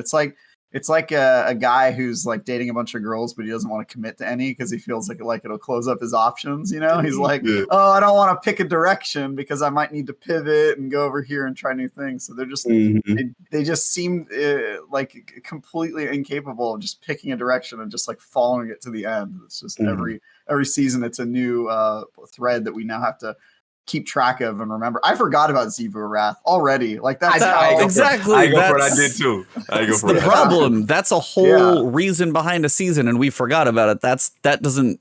I mean, Season of the Hunt had some issues anyway, but I was like, that's an entire piece of something, and you guys obviously haven't forgot about it, and I didn't think about it until Dakota said it at that moment. I'm like, yeah. So that's one of those weird. There's a lot of weight that keeps being pushed on Witch Queen at this point, and I don't know if it can ever live up the more it keeps being put on it. Yeah, so it's not going to pull together all 18 of the loose threads and make them, one comprehensible story. There's just no way it's going to do that. The campaign that lasted 30 missions and answered all your questions. Yeah, no way. And even if they have 3 years to do it, I doubt that they can do it. So right, we avenged the Dreaming City, but the curse is still there. Yeah, exactly. That one still blows my mind. That one's surprising. Some people are wondering, at least my chat's always like a couple of the guys in there. I know New Red and Black Wings always go back and forth. If the Dreaming City was next season with the battery as like a catalyst to like do enough to really push Witch Queen to us, because the Dreaming City and the Death Battery for her, if we finally do anything to resolve, put any issue into that with the whole Dreaming City loop and everything, if we finally have an issue with that next season to go into Witch Queen, that's like could be a thing that actually ties it together to be like, oh, my battery's stopped and my worm's pissed. Now I got to go figure out why. Like, a lot of speculation, and that's a very poor description of lore, but would be cool to see. Again, like the story next season is going to be interesting for what takes us into what's supposed to be huge. So I agree. But yeah, I would say we definitely all enjoyed it a lot, but definitely it's good to see everybody had slightly different takes on it too, because when it comes to stuff like this, everybody's gonna have a different piece. So I did hate the final boss fight, though. I'm with Paul on that one. really. Because, dude, the thing that irritates me about these big like finales is that how much work. Again, I'm gonna sound like a douchey armchair deving background again, are we, developer. sir? Are we armchair deving, sir? How hard could it be to create a model for a new type of enemy? He's just a Hydra. He's just a Hydra, man. With like Another wings. one? He has Another little bat wings. He had the force field. He had the cool force field. He was. They gave him 2 shields such instead a of 1. minor variation, man. Yeah. It's like every enemy I fight is like, oh, it's a Minotaur. It's like I feel you. that just because we've heard so much about Quria, and I was just thinking like, oh, this has got to be like finally there's going to be something weird that we fight, and I feel that. It's just. Yeah, I can't fight a Hydra and be like, oh, this. At first, the spawn animation, it made me think like, oh, this is gonna be new, and then she like turns around, and it's like, down. Come on, they just did a Hydra again. They like fake me out. It's like when Golgoroth spawns in King's Fall, and you see the little tendrils, and you're like, oh, it's gonna be crazy, and then it's just an ogre. You're like, oh, what the hell, you know? Yeah, I like the whole thing is the enemy type, right? Like for example, like with Curse, when we actually, even though Curse of Cyrus was bad. I mean, I felt the Panoptes model. Panoptes was cool. Panoptes was cool. Panoptes was cool. You know what I'm saying? Even if they had used like a Panoptes-like model, that would have been at least fresher, I think, than just a Hydra. But I mean, again, armchair developer, I'm sure it's harder than it sounds. No. This I'm with you. I take it back. No, I'm with you because you're not asking something I feel crazy. You're just asking for a new model type for a boss, right? That I don't feel that is. I mean, obviously it's not easy, but I'm just saying, like, I don't feel that's too ridiculously like unreasonable to ask for a character in the lore that's been built up so long that it kind of deserves a unique payoff. And herein lies how would you? You go. How would you guys feel if we fight Savathun and it's just like a witch? Yeah, fact. Like, if running around looking like Omnigol, I'm gonna be mad. Like it better not be the Omnigol model. Dolan, even not Dolan Karu, but no, it's like that's where it gets into the whole interesting debate of this is a season. This is one mission that people are probably going to play maybe one time. How much resources do we put into this? Or can we use it as a Taken Hydra, really kind of the first time that's been majorly a thing? Do we kind of meld those two together, give it 2 shields, maybe they'll like give it some mechanics? But how many people before now knew who Quarier was?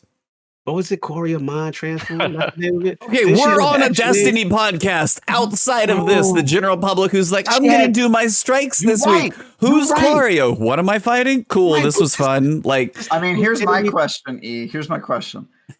Do we really think at this point there are any casual Destiny players left? Are there people playing Destiny who are like, oh yeah, you know, I don't really know much about the story. I just log in and play it. Like, I feel like there are at the main campaigns, but during these seasons, I feel like it's dead except for the people who are on the Reddit. I was like, one of my The Last Word. One of my most popular videos every season is the leveling guide, which tells me there's enough people who haven't played in a long enough time. I was about to say, Travis, I was like, there's enough people that haven't played in a long enough time that like, hey, this really helped me out. And I'm like, that was like 2 days ago. What are you looking at this for? And I'm like, 8 weeks in, they're jumping in, and I'm like, okay, yeah, and believe me, I'm floored too. But that's why one of those, it's like a evergreen video for me because it's like they always have life, and I'm surprised, but they do because it just checks in. And same thing, like as soon as like I said, they put Destiny in Game Pass, right? And I'm seeing people, they're like 2 weeks behind, and they're like, yo, how did you do? Da-da-da-da. And I'm like, y'all still okay? Like, it blows my mind that it's so casual. So it's like, we really are the minority. As much as hardcore we are the minority with this game. There are people who still hit me up. I'll put something up on Twitter where I'll make fun of the storyline beat of the week. And people are like, yeah, man, I just got back in, 2-3 weeks ago. And I'm like, really? Like I'm like, it's surprising to me. It really is. I think that model, the free-to-play coupled with Game Pass, people are trying it and they're still behind, and that cadence works for them. True, I forgot about Game Pass. Yeah, that probably added a lot of casual players. Players. But it was like, I guess I'm living in a bubble, but everyone I play with, like all the casuals, they play the main expansions, and then Mhm. after a month they're gone, and they don't come Right. back until the next year at the next Right. expansion. But they're not playing like the seasons and stuff. Yeah, All if the you people catch, I know like- who play seasons are like, Mhm. "Oh yeah, did you listen to this Destiny podcast and this one?" And I'm just like, "You guys are nerds. Like I don't know." You guys are nerds. Nerds. Yeah, you would say something? No, I was just like, that's kind of one of those is where people can choose. I mean, Steam sales and other things, we just find like Forsaken, Shadowkeep, and stuff's like on sale, and they jump back in and they're like, well, where is it now? And that's when they pick up this current season for like $10 and jump in randomly 8 weeks late. Now, the cool thing about the seasonal model now, they can go experience a couple of the other seasons. They can catch up on the story of the season, so they'll see that stuff. But I'm always surprised how frequently I have a channel because there are people who don't know what the hell's going on. Basically, like that's Facts. literally why I'm here. One of the reasons is Facts. to help people 1,000. with stuff that I take Preach. for granted. And honestly, it's like I've joked about asking my wife to play Destiny. She would probably never want to do it. She'd probably hate me for it. But if she ever did, it would be more the realization of stuff that we all take for granted. If you listen to the podcast, if you already aware, if you're doing master level difficulties, if you run the raid on a weekly basis, that stuff is so second nature to you. It's not even funny. But the average person who's like, well, what does this currency do? How does this, like, there's so many systems in this game. If you haven't even played in 2 years, you're like, I don't even understand what's happening. Oh my god. I'm having Yeah. so many neurons fire in my brain right now of why you bring up World of Warcraft all the time on this podcast. It's because you have a vested interest in Bungie making Destiny more convoluted, because then there will be a greater need for Ebontis explainer videos. My You're true in- colors have you're- been shown. brain. You're in the pocket of big complex. That's your business model. Oh my god. He's playing the long game. It all makes sense now. Yep. This is Exposed, the exposed. I've been exposed. I've been exposed. I just cracked the domino of Ebontis in Savathun's great plan. Oh my god. On that true puppet bombshell, master. no, it's not really. But I did want to say, yeah, so very cool week so far in the story. Seems like we definitely seem to be moving in a cool direction. Dab for y'all. But I definitely want to say we also got news on Wednesday of I was about to say new activity coming back. We have an activity coming into the game again. Whoever wants to take it first on Solstice of Heroes, thoughts on our approaching summer event. Spiciest take goes first. What would you do if I just projectile vomited? As soon as you gave me the floor, I was just like, bah. If you're on video, just his video goes. Y'all ready for the EAZ, baby? If I could projectile vomit on command, that would have been the moment I choose to do it. Like, Let's get our okay, yeah, I probably have the spiciest take. Yeah, which is go that for it, because I know you got those. Yeah. I am sick and tired of this event that seems to exist purely to sell me Eververse items. Like, EAZ was cool the first time, but they just keep rehashing it. And honestly, this is a complaint of mine for a lot of their live events, is they're just so rehashed. And I remember there used to be some mystery to it back in the day when they'd redo these events. You'd be like, oh, I wonder how they're going to modify this one. This time, I feel like every time they do it, I know exactly what's going to happen. Like, before I even log on, I know what's expected of me as Solstice of Heroes. Like, will I do it? Yes. Will I hate myself for doing it? Absolutely. Yes. but like, you know, it just, I feel like they're kind of spinning their wheels with these seasonal events. It makes me wonder if we even really need them. I'm excited for the new shotgun. That's all I have to say. I'm just not. Cool. Even though that's a reskin as well. It is a reskin. Yep, exactly. I will do this, but you're gonna hate yourself while you do it. Projectile vomit, Guardians out. Yeah, projectile vomit is my new Guardians out. That's just how I'm gonna end the show anytime. Yeah, so yeah, I'm not excited about this event, but you know, whatever. I'll play it. Prince? Ty?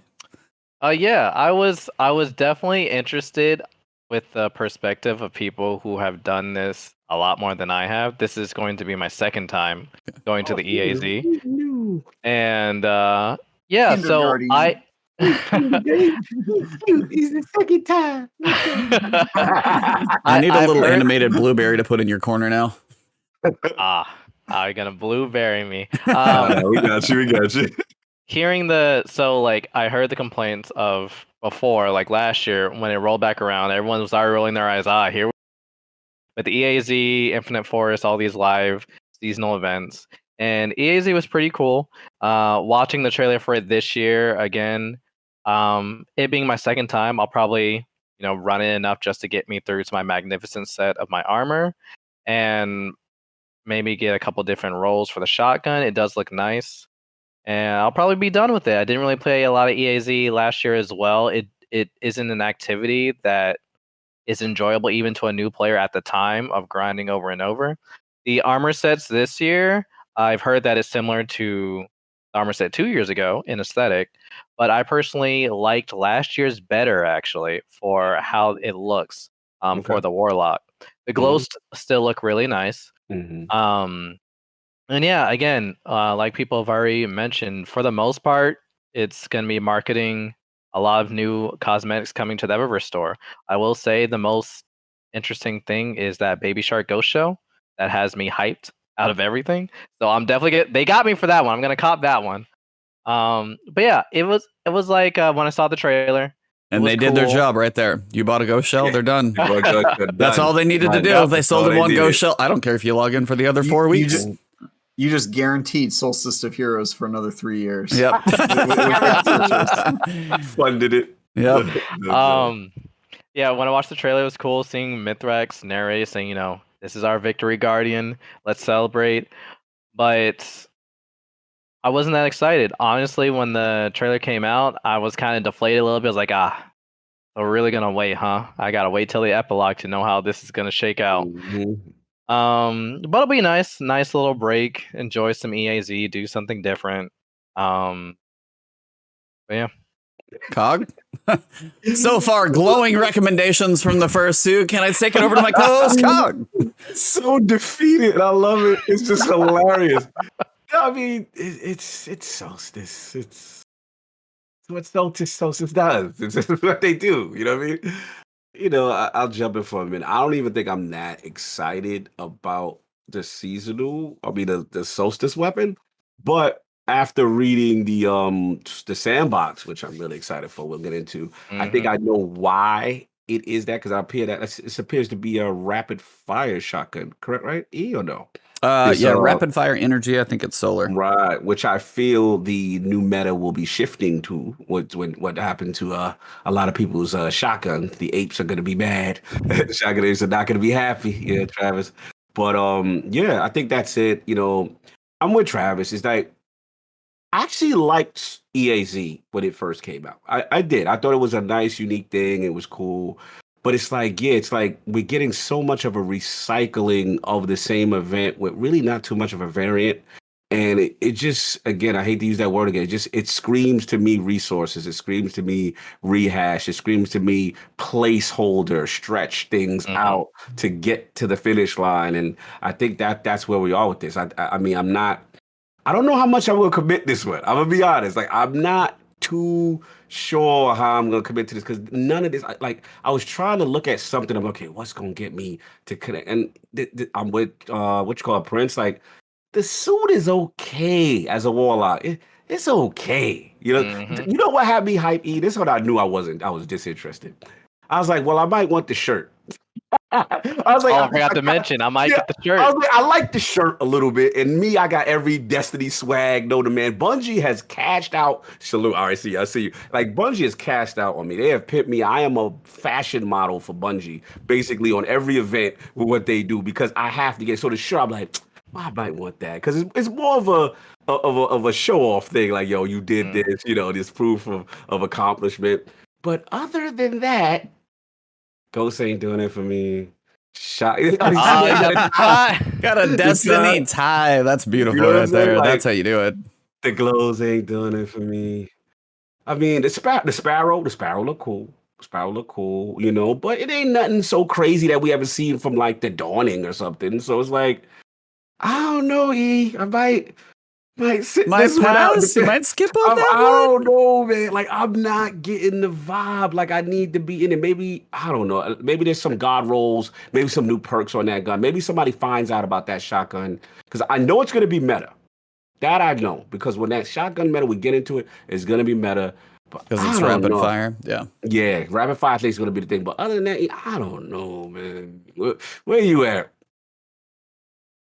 I'm gonna probably make a video to take the rare to the legendary and the what is it? I can't even remember that. Whatever Magnificent's the last one. So 2 videos, one each day for that. And again, if I can get the shirt and I'm out, I'm done. Like it's short and sweet for me.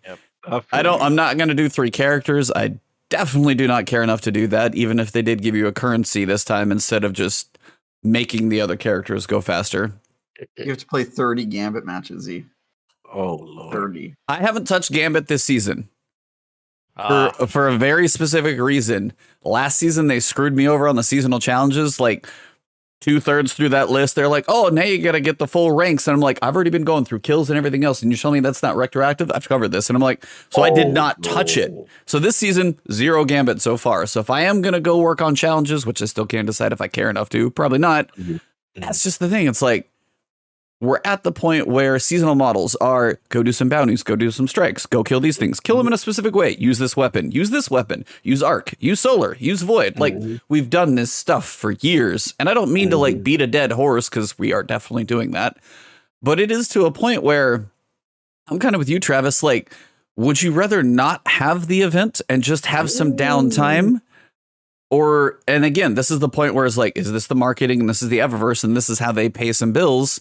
Like there's design, like you have a number of designers. They've already set the stage. They've got the EZ. They built that years ago.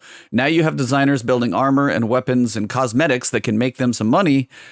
And it's their choice of like, hey, I mean, what did Ty say? I'm going to get that baby shark ghost just cuz that's literally all they care about. If they can do that one thing to each person, whether you buy one set of armor for one class, be like, oh, you don't have enough bright dust, just, spend $5 or $6 on silver or 15 or whatever god awful amount it is. Like if they get that out of one person out of these, they keep, lining That's their what they get coffers me. with some money. Like that's it. So do I buy the t-shirt? And again, I'm sure most of it goes to them and some goes to charity, but it's like, yeah, I'll take the shirt sometimes. But for me, I've got a couple glows. I still don't use those because sometimes they're a bit much.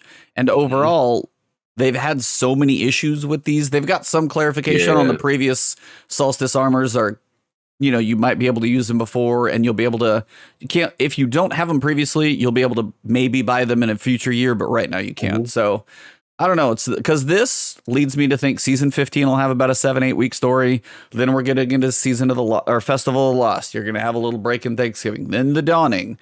And they're going to be exactly the same as it was previously. It's just, the same Eververse, Evil Levante, try and suck up your cash cosmetics. So it's hard to get excited as a veteran player at this point. Somebody who hasn't seen it before be like, oh, this stuff's kind of cool. But it's like, we do get some glowy armor. We've had it before. We're going to the EAZ. We're doing the same bounties. It's probably going to be almost the same checklist on the armor. I can imagine there's not going to be too much different. So I'm not saying they have to like come up with a whole new event every year. I'm just saying like surprise us in some way. Like remix it. They used to remix it and kind of make it a little bit different and iterate it rather than just rehashing. Because it's like if you want to sell me a whole bunch of Eververse stuff, fine, but like at least give me a reason to log in and play the game, not just a reason to log in and buy everything on my Eververse checklist and then log off. You know what I mean? Like that. It's just disappointing.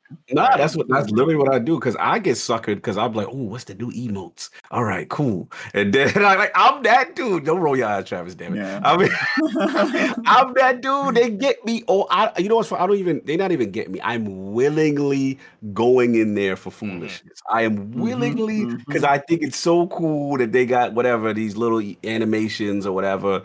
And, if I see, and then because I'm, the fashion lock, I got to make sure, if there's a, something that matches with an outfit or a new ornament that looks cool. Cog. I'm not interested. Cog, you're the reason they removed all those tabs from the inventory so they could add the Eververse tab onto the main menu. I'm that guy. It's a monument to all your sins.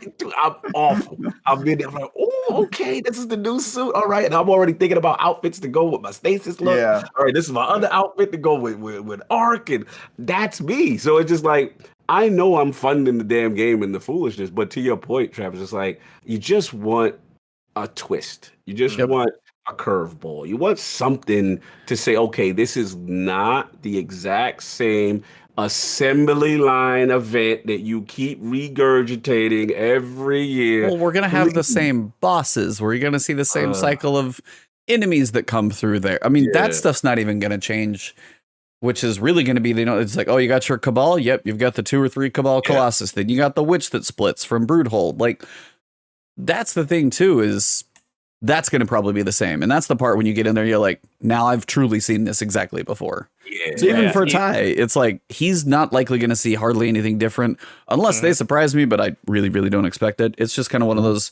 if you played it last year, you're going to know what's coming. Yeah, and Ibantis brought up a good point is for people who are definitely exhausted of this, what would you rather have? Would you rather them just not do it, take a break until epilogue time for next season? Or again, bring something for traditional sake to have that event? And I think earlier when we mentioned the casual audience, it's always going to be someone's first Solstice of Heroes. So to Yeah. them, all this stuff is brand new, like for me last year. Mhm. And it's a hard balancing act because for me, it just being my second one, my selfish answer would be, yeah, just take a break. Allow players to go play other games, then come back. But not only are they bringing it for someone to experience for the first time, they have resources, but also that marketing engagement. They want to try and keep you playing for some reason. Yeah, that's the dilemma. That's what I think what's going on here, and the hardcore have to make a decision, and I think we all are doing it right for the most part, which is I'm in for a second, I do one thing that I like or anything that catches my eye, and then you go play other games until you see something that comes back, or whether it be for me, I guess the more disappointing factor is kind of like when I saw Solstice, and I'm like, damn, the narrative beat is over. So I'm like, Yeah. nah, that's what made me sad. And again, Nem is the one who put the same, I think, a similar tweet. So I'm like, now I know I'm like really not gonna log it as much. And I was hoping there'd be something that will catch me. But there is something else as we will get on with the TWAB we talk about. For me, that I'm like, okay, I'll log in for these things. You know what I'm saying? But if it was just up to the Solstice, but if the TWAB ended with Solstice this week, yeah, I'd have been like, I'm not logging. They did some stuff for me after we're gonna get into that. Right. I'm like, okay, all right, I want to know what's going on here. Which pretty much takes us into the next thing. We'll go down the TWAB into not what you're quite waiting for, but we do have the world of your favorite raid. Whew. And we got a fancy new difficulty in a raid. It has been a minute since we've had a difficulty in a raid. So, beginning in all caps, Tuesday, July 6th, a Vault of Glass Master difficulty will become available to all players. Do you guys want me to like spill out all the info or stop on topics? You can stop on top. Okay. Thoughts? Anybody? Everybody agree? Yeah, I'm fine with that. All right. How you enter? You'll be signing in Tuesday. Vault of Glass will be on Master difficulty. You can go in, doesn't matter your power level, so it's unlike a Grandmaster. There's no minimum. Enemies will be at 1350 power. Thoughts on the power level? That's high. I got some leveling to do. What level? Yeah. I was like, what level are you guys max right now? I'm like 1330. Just got there. Like, Yeah, I'm about at 1330. Again, when I read that line, I was like excited 50. for Master, and then I was like, yeah, I was like 50. because I'm not high enough yet, and I've been looking forward to Master VoG. It's just I haven't been able to just grind light level to be ready for 1350. Right. And it's my own fault. I've been purposely not doing all the pinnacles every week. I've just been doing the bare minimum. Maybe Expunge is the only one because I've been farming rolls for some of the cool weapons that I like from the splash stuff. But what about you, Travis? Light level, sir? Where you at? You muted. Yeah. No, I'm not muted. I was just. You just saying awkwardly. Was that light level, sir? I'm 1326. Hey, there we go. It's not too bad, but yeah, definitely not ready. 1326 in chat. I'm 1333, and I've been playing more than I probably should have been. Wow. And I'm still not ready for GMs. I have no idea. So you're not obviously not supposed to get to 1350. So is the idea that you get to 1335 or something? Probably 1335 or 1340. Depending, like it's so. I mean, 1320 is the pinnacle cap. So then it's how close you are. If you could at least probably be 1331, then you're within that 20 delta where it's probably not brutal. But I mean, every point closer is going to make a difference.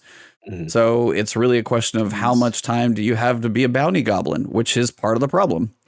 The Grandmaster light level for enemies is 1360. 1360 enemies and 1335 is the level, correct? Right. So it's 10 power level below Grandmaster. Yep. Yeah. But it's the same as or is the Master Nightfall this season 1350? Is that or 1360? Yeah, But- I mean, if it was 1360 for a raid, it would be impossible because Nightfall, like the only reason people beat those is because they use like cheeses and exploits and like strats Yeah. that you wouldn't normally do. But like in raids, you have to be in open combat, which you Right. basically never do in Grandmaster Nightfall. So it can't I'm, be that I'm hard. going to be very... There's also no power level cap, right? Like, it's not like Grandmaster where you have to be. They like artificially lower you. Yeah, there's no contest cap. It's you can be as high as you want. So that's why I was like, Yeah. those people who have been lifelessly grinding out bounties and whatever they've been doing, they're going to probably be able to have a better option in here. You know, Vault of Glass mods might do some things, but the level it's a spicy level. I will be curious to watch on Tuesday from afar, seeing everybody bash their head against it. There's some people I know who run raids very smoothly. They may be totally fine. I'll just be kind of curious to see. You'll have the elites that'll probably be okay. Put the mods together, put the loadouts together. Yeah, they'll blow through it because their light level will be super high for the bounties, right? Right. But you want to talk about a short list of people that are going to do this? Probably. What's up? You going to do it? He's not on the list. Oh yeah. No, I'm going to do it. No, I'm going to do it. Oh yeah. You're gonna run in there. Well, As we in there. continue through, it's reasons. It's At reasons. 1330, I mean, I got some grinding to do. He's going to be putting in Iron some Banners time this week. Got my Don't Iron worry, he'll Banners. be 1330. Oh, yeah. Yeah, you'll be Banners this week. 1332 maybe. Yeah. Go big. Dim just told me I'm 1331 with the right outfit. So I'm Okay. All right. What you can earn. First up, Master Vault of Glass unlocks the final triumphs required for Fatebreaker Seal. So you'll actually have to do this. Once completed, players may earn their in-game title and purchase the pin. Cool. There is a picture. This is the only reason I may ever fathom it, like the end of a season. The ship. Yes, I like that ship. I will say that is one of... Now, it's probably similar to a ship, but the fact that the spires on the side of the ship are made of big-ass crystals, I'm kind of... That's one of the more unique ships I've seen. And you know how we get when it's that unique content based on in-game stuff as opposed to being in Eververse. I'm okay with. Floss that ship out. Flex You it. will see me in orbit. You know that's going to be a random drop Yes. like the Wrath of the... Myth Quest. What you think? Well, no. What's the ship from Wrath? Wrath of the Machine ship. You know what I'm talking about? Damn, you taking me back. Yeah. I can't remember. There's a very, it's a very Siva looking ship, but Siva E1, yeah. very few people have that one. And that's when you had to grab. It was a random drop. So there's a random drop. That's going to be brutal. Yeah. What do you think it'll be in that same vein? I would imagine. They already time gated everything else. We'll get to that here right now. Second, Master Vault of Glass will also introduce time loss weapons. Time loss weapons can be comparable to adept weaponry from Grandmaster Nightfalls or Flawless Trials, but offer an additional perk in columns 3 and 4. Just to clarify for anybody listening. So you have 4 typical columns on a weapon. The first one's going to be something like clips. Well, not clips. The first one's going to be something like sights or anything of that nature. Second one's going to be reloads or clips or magazines. Those are always going to have your options. But normally the third and fourth column has a single option. Sometimes through the seasonal offerings, we'll have the fourth column have 2 options. Time lost weapons have the third and the fourth column having 2 options. So your chances at better rolls are definitely going to be a lot higher. Yep. But before we get into that idea, complete Vault of Glass challenges in master difficulty of the activity, and you will be rewarded. Each week will feature a specific time loss weapon for you to hunt, rotating alongside the available challenge. Once you've earned a time loss weapon, you may purchase an additional roll from the chest at the end of the raid on master difficulty. Using Spoils of Conquest, God knows how pricey those are going to be. Note that they will be pricier.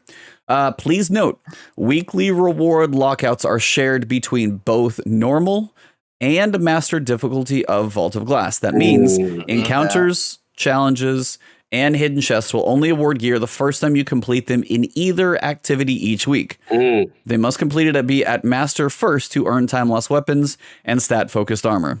Lastly, I armor. hate that. Yeah, I well, hate I gotta that. stop there. Got him. Yeah, I Have hate they that. I ever don't done like that before? In I don't think No. they've ever Master done or that. I don't think Hearthstone? they've ever done that. That's foul. No, that's I foul. hate- Yeah, I Good like way to let put us it. punchy. Let us eat. Come on. Let us eat. Come on. Don't be like that. Now you forcing us to jump in there. And if you don't, if you did it, so that means you did the normal for the week, and then you decide to bump up the challenge and you get nothing. Correct. You're out of luck. You have to do master first. You can't Yeah. like jump and be like, oh, I got some friends on. Let me do a Nope. normal raid. Nope. You're gonna stop Yeah, people worse- from raiding. Yeah. Just Worse so than that, if you can manage to do master, you can never do normal again. Because like, Pretty why much. would you ever? Why do would you even do normal? Yeah. Right. Yeah. this is weird. I don't. It's awful.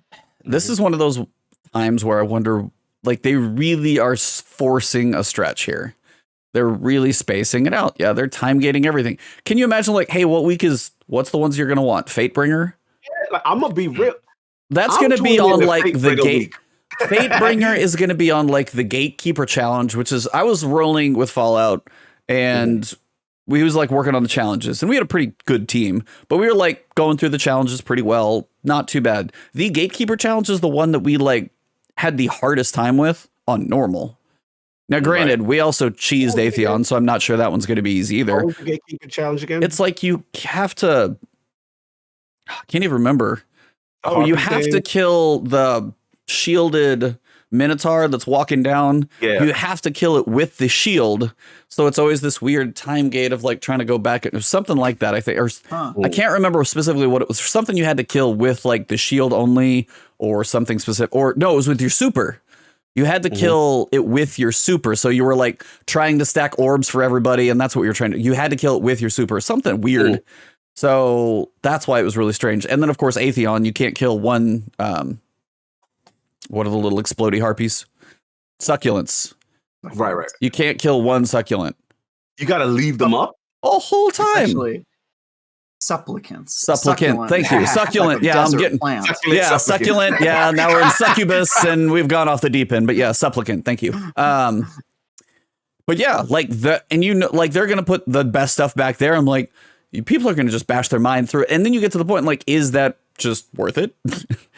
So I wanted to see you guys. So you guys obviously have opinions, but I was like, so the weekly lockout, yay, nay? Quick answers. Nay. Hey, Oh, Yeah. What would you guys do different? I'm curious. not everything. have it. Do the opposite. Yeah. yeah. I like why limit Everything the you player just in this did, way? do the opposite of that, Bungie. That's my message to you. It What's up? almost feels like you're being punished for wanting to do harder content. Yes. Preach. Yeah. I was like, it was the fact that you can't go like you may have a group that could do master later in the week, but you can't go run a raid, period. Can you imagine any of the streams be like, hey, anybody want to jump in? You can't do any helps, any nothing. You Yep. can't go do a normal. You can't go do normal for Point. practice. Good point. Just Right. to practice. Be like, okay, we got this. This might be harder. Let's see how efficient we can make this one.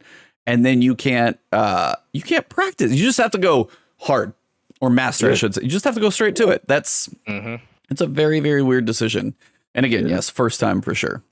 Mm-hmm. I think this is a decision or a limitation. I think it's a forced Decision. limitation. I think it's Like decision a too limitation on their tech, I mean, or a decision. Nah. that they- No, I think that's a decision. I think that's I their think it's choice. a decision. Yeah, listen, this content this season is light.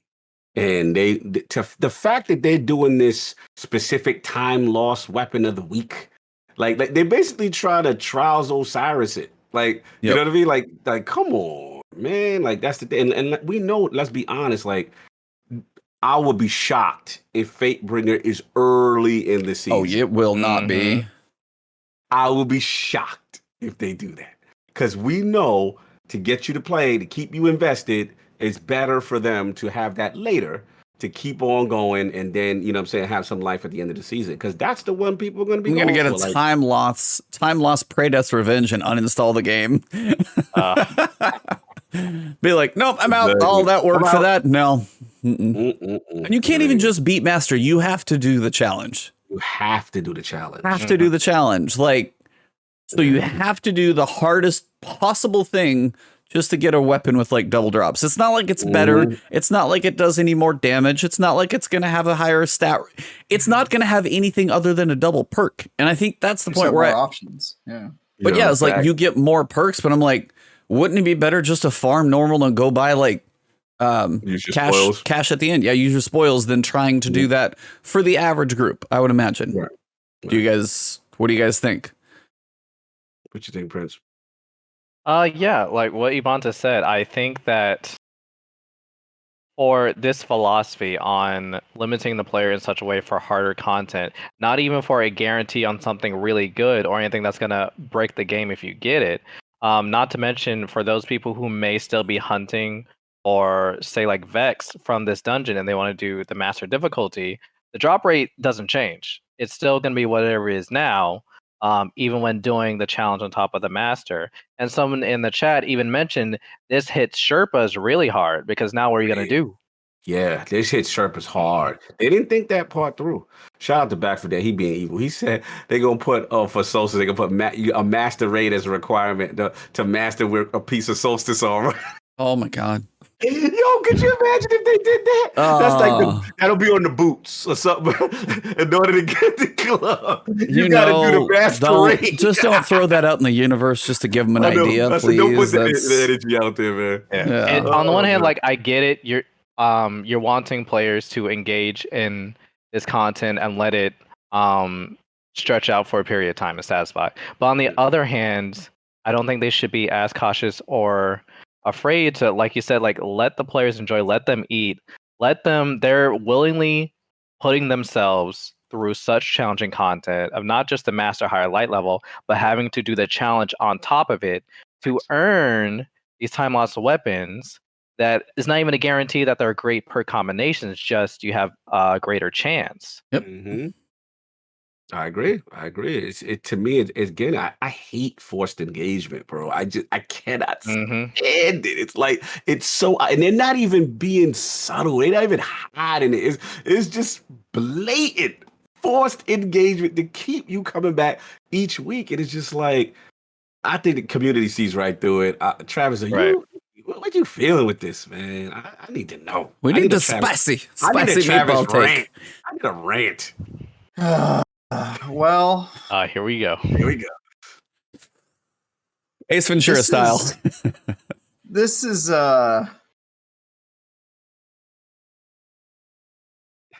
he can't even muster the effort. It's not worth it. It's like, wordless. What? I'm putting as much effort into this rant as Bungie does into their content. We love you guys, but yeah. Yeah, no, Bungie, love you. You made a great game. I like that you're supporting it. I just wish that there was Destiny's biggest problem is that it lacks content.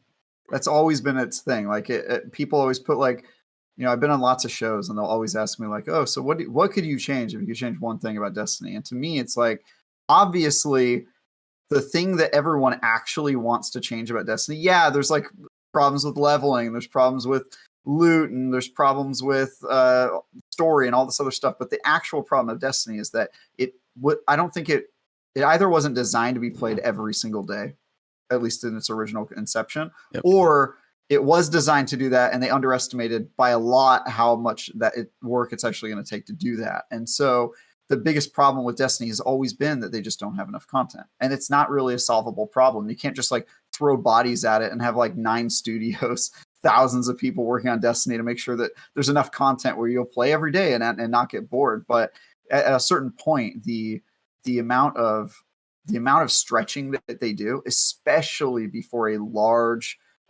content release like this one that they're behind on because they did a delay. I don't even want to think about what it's going to be like next. We talking this fall and next next winter. Oh my god, get your dude! Iron Banner out every other week. Yeah, dude. There's gonna be so many Iron Banners, and I just Iron Banner 72. It's frustrating because it's so blatant, right? Yes. And like everyone knows what the problem is, and rather than just being like, "Yo, we don't have enough content to keep going, so take a break or whatever," they're just like, hey, here's a reskinned weapon and an event you've done 9 times, and a raid that we just made artificially more difficult, and loot that takes longer to get, and here's more stuff to buy at Eververse Cog, and just You're right. it makes me just at a certain point just be like, all right, there's no way I'm going to beat my head against the wall and keep doing this. I have other games that I have to play and like actually have to for work. And at a certain point, I just start to get, it makes me less likely to play the game. Yeah. Or just retreat to Crucible, because Crucible is a loop that they've decided a long time ago they weren't even going to try putting content into. So, you know, that's years in the making of them not even trying there. So I think PvE folks are now getting the treatment that Crucible players have gotten for years, to be honest. Like, now you understand our pain, because slightly they got mapped. Yeah, that's true, Cog. We have it way worse. We got way worse over here. We struggling out here. Yeah, we're over here watching our own developers out here with another girl working on a different game. You know what I mean? And we're just sitting there like, but what about us? Have you forgotten? Have you forgotten us? Your high school sweethearts. We've been here for you this whole time. So yeah, I'm endlessly frustrated by this, to the point where, you know, if you ask me to just do a rant on it, it's like I don't even know what target to pick. That's why I was flabbergasted at the beginning. It's like like, where do you start with this? This is such a fundamental problem. And by the way, it's not just a problem with Bungie. This is a problem with every single games as a service game. And actually, Bungie is crazy. It's crazy that Bungie is one of the better. They're one of the better companies to deal with this. They're dealing with this better than most companies. They're putting out quality content more often, and a lot of games as a service, either they're not at this level of content. Like, I mean, you could look at any game that Paul Tassie's related with, because he does all the games as a service games. All of them are below Destiny. Avengers does way less. You know, all the other games do. Genshin Impact is way less. But then the games that are games as a service, like Battle Royales, those are the exception to the rule, because they don't require you to make more content. They refresh themselves because they're PvP focused games. So it's just, at the scale that they're doing it, it's really admirable. But I'm one of those guys who doesn't think that Destiny was ever designed to be played every game, and that Bungie developers were genuinely surprised when people were like, wow, people want Destiny to be the only game that they play. And now they're trying to like feed this machine that will never be sated. It'll never be finished. And it's a losing fight that I think that them even participating in the fight is like them losing in a way, like they're because it's such a losing battle. But yeah, I mean, I could talk about this for hours, like just this topic alone. But yeah, my feeling on it is that like this is just another domino that fell. And I think the way that they executed it, in particular, not letting you get powerful engrams twice, not letting you get the 2 chest loots, it just is like, now there's another activity that is a rehash of an activity that's unrewarding. And like, how many times have we seen that in Destiny, dude? Like, it's just such a problem. So yeah, valid. It hurts. Feels bad. Valid, man. Yeah. I don't think I can top that one. So Master VoG, we out. So we'll see you later. That being said, see you next week. Actually, I probably won't, because I'm not going to be high enough. I'm going to get squashed. I'm not even going to try it. I'm just going to watch and see. I want to see like a couple of the elite teams, and then after that, just go see what everything looks like. But next week, we will be getting a new patch to bring all of this fun craziness in, and a Sandbox update mid-season, sooner than they expected. So the world that Travis does like to live in PvP is going to be seeing a shift, and a pretty dramatic one, to be completely honest. They brought in trying to get his name, just Chris Proctor. So he's the weapons feature lead, and he's going to give he gives basically a pretty big breakdown on stuff. I'm going to kind of give the high notes, and basically we'll talk about topic wise. One I did want to touch on though is, well, they're going to talk about 120 hand cannons. We're going to talk about shotguns, Dead Man's Tale, a couple things, Sleeper Simulator. I know Cog's excited. But they wanted to touch on specifically first the intended special weapon rules in PvP. And I wanted to kind of go through each of these and see. Yeah, I like that. I want to get a yay or nay from you guys if you agree that these are the roles that they should be in, or if there's any wording in here you don't agree with. So first one, sniper rifles, engaging at long range with aiming skill when not already under fire.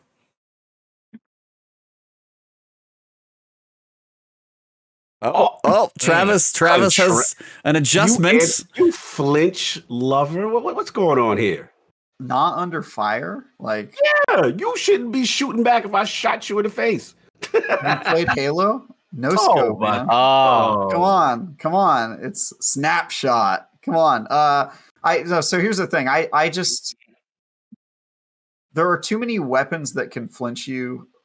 And I play Halo, so like that game, you get de-scoped if you get shot while you're in a sniper rifle. Yeah. But you can still, while under fire, kind of move to the left and right, dodge around them, and then scope in for a second and shoot at them. So I get what they're saying, and maybe they're saying like if you currently are getting hit, you shouldn't be able to hit them. Yes, that's totally fine. But I feel like part of the fantasy of a sniper rifle, at least to me in video games, and obviously this isn't true of how sniper rifles are used in real life. In real life, you're like laying on the ground for like an hour, right? That's the battlefield sniper rifles. What that is in video games, the fantasy is that like somebody's messing you up, and you turn around, and if you have the skill and speed, you can just like zip in and just take them out right away. And I think listen to Halo announce no scope. That's the Halo talking right here. Snapshot. That's what it says when you do it. But yeah, like video game guns never function like they do in act. Like in Halo, the most hilarious thing to me is that assault rifles are short range weapons and pistols are long range. Long range weapons. Yeah, that's the exact opposite of what it's supposed to be like. Yeah, but Destiny has stupid stuff like that too. Yeah. So. Fair enough. Basically, he agreed. He just wanted no scope. Continue. Yep. Shotguns. Engaging at point blank range, using skill at movement or positioning to get close enough to get a 1 or 2 hit elimination. Read that one more time. Engaging at point blank range, using skill at movement or positioning to get close enough to get a 1 or 2 hit elimination. I feel like that's where it should be. Also, not how shotguns work in real life, but again, right. Typically, just a one shot. Yeah, I think the or two. This area is okay now. Yeah. Fusion rifles, engaging at mid range, but with careful positioning and pre-charging around cover required for success.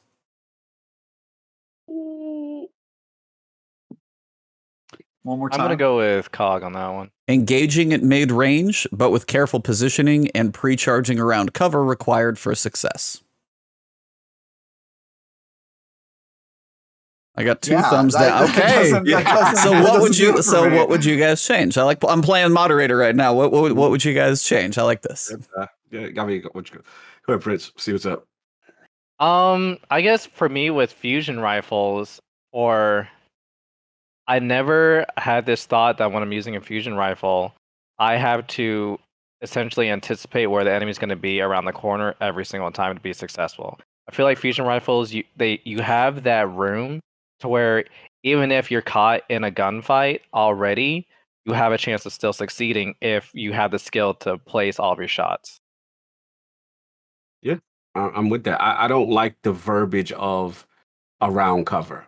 Right. So basically, you're telling me, you're implying the weapon is useless without any bit of hiding and hide and go seek play. You know what I mean? And I don't like that verbiage. I think that, like I said, I mean, if the time to kill on the gun is that I'm facing against is higher, then yeah, if we're going head to head, then I should die, right? But if I move around in opposition, right, and I'm able to get all those bolts off at, what is it? They're saying mid range, mid range. Then hey, I should be rewarded too. You know what I mean? So it's a risk reward, because if you're gonna get hit if you go head up, right? I think one aspect of play is doing the pre-charging and hiding and being sneaky and doing that's one aspect, but I don't like that thought process as the primary way to play, because then basically it just makes, in my opinion, me not use fusion rifles on a one-on-one fair engagement. You know what I'm saying? And then their map structure is weird. Not all the maps you know what I'm saying, are designed to set up that way. So that's just me. But what do you got, Travis? I'm curious what Travis says. Yeah, I think that I don't think their statement is true. I don't think their statement is wrong.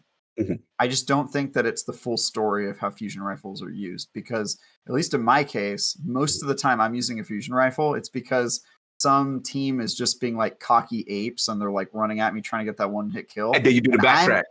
I'm using fusion rifles to keep my distance. Yeah, backtrack boot. Backtrack boot, baby. That's my man. That's how I used to play. Yeah, that's how I set up.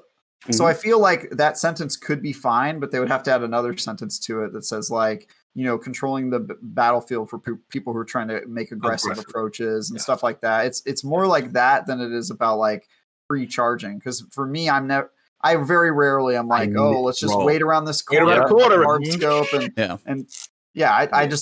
don't play it that way, and I think that most people I know don't play it that way. But I'm hoping that part of the story. Like Travis is saying, that we're just seeing a part of the story that Bungie, for whatever reason, chose to focus on. I hope that's not where they're trying to train all fusion rifles to live in this space. That if you don't play like this, it's not going to be successful in the environment. Yeah. Trace rifles, strong at close to mid ranges, but at the cost of not being a one-hit elimination, making it possible to be outplayed by skillful primary users. That's a quick thumbs down by Travis. What about you, Sue? It's close range trace rifles. Strong at close to mid ranges is what it says. Close range. That is incredibly wrong. I've never seen anybody pull. You telling me somebody's hip firing a trace rifle? Like literally, I've never seen that. Like to me, trace rifles are like a really bad mid-range weapon and even worse far-range weapon, and I'd never seen them close range. So I truly don't know where trace rifles are supposed to be in the meta, but if that's their idea, they're way off. Like they have a lot of reworking to do. You're absolutely right with close. I gotta be honest. Trace rifles that I've seen in PvP right now, especially momentum control doesn't count. True, but that's laser tag. That's different. What's the Osiris one? The Trials of Osiris. No. The trace, the one that's exotic. That's damn it, that has the circle bubble and it lets you reload. Come on, chat. The solar one. Yeah.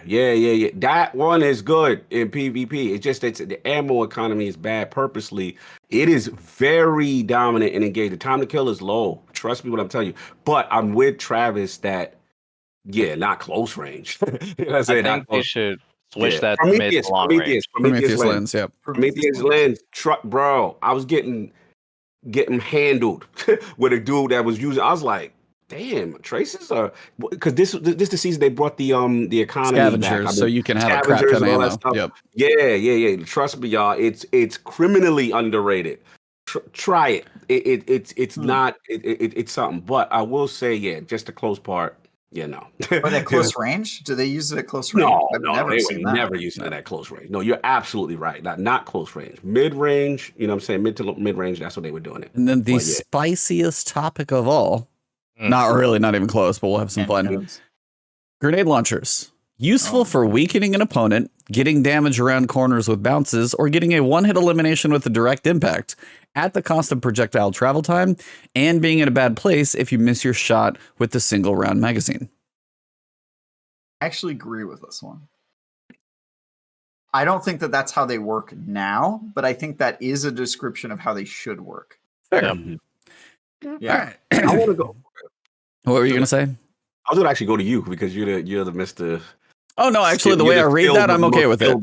Yeah, okay. I was like, I actually gave a thumbs up on that one because that was the one I actually care about the most because, granted, I crutch on them hard and people are going to be like, noob tube all day long. I mean, you can honestly, like, you listen to Firing Range and Drewski absolutely hates him. Some people are okay with it. Everybody has different opinions on how they are.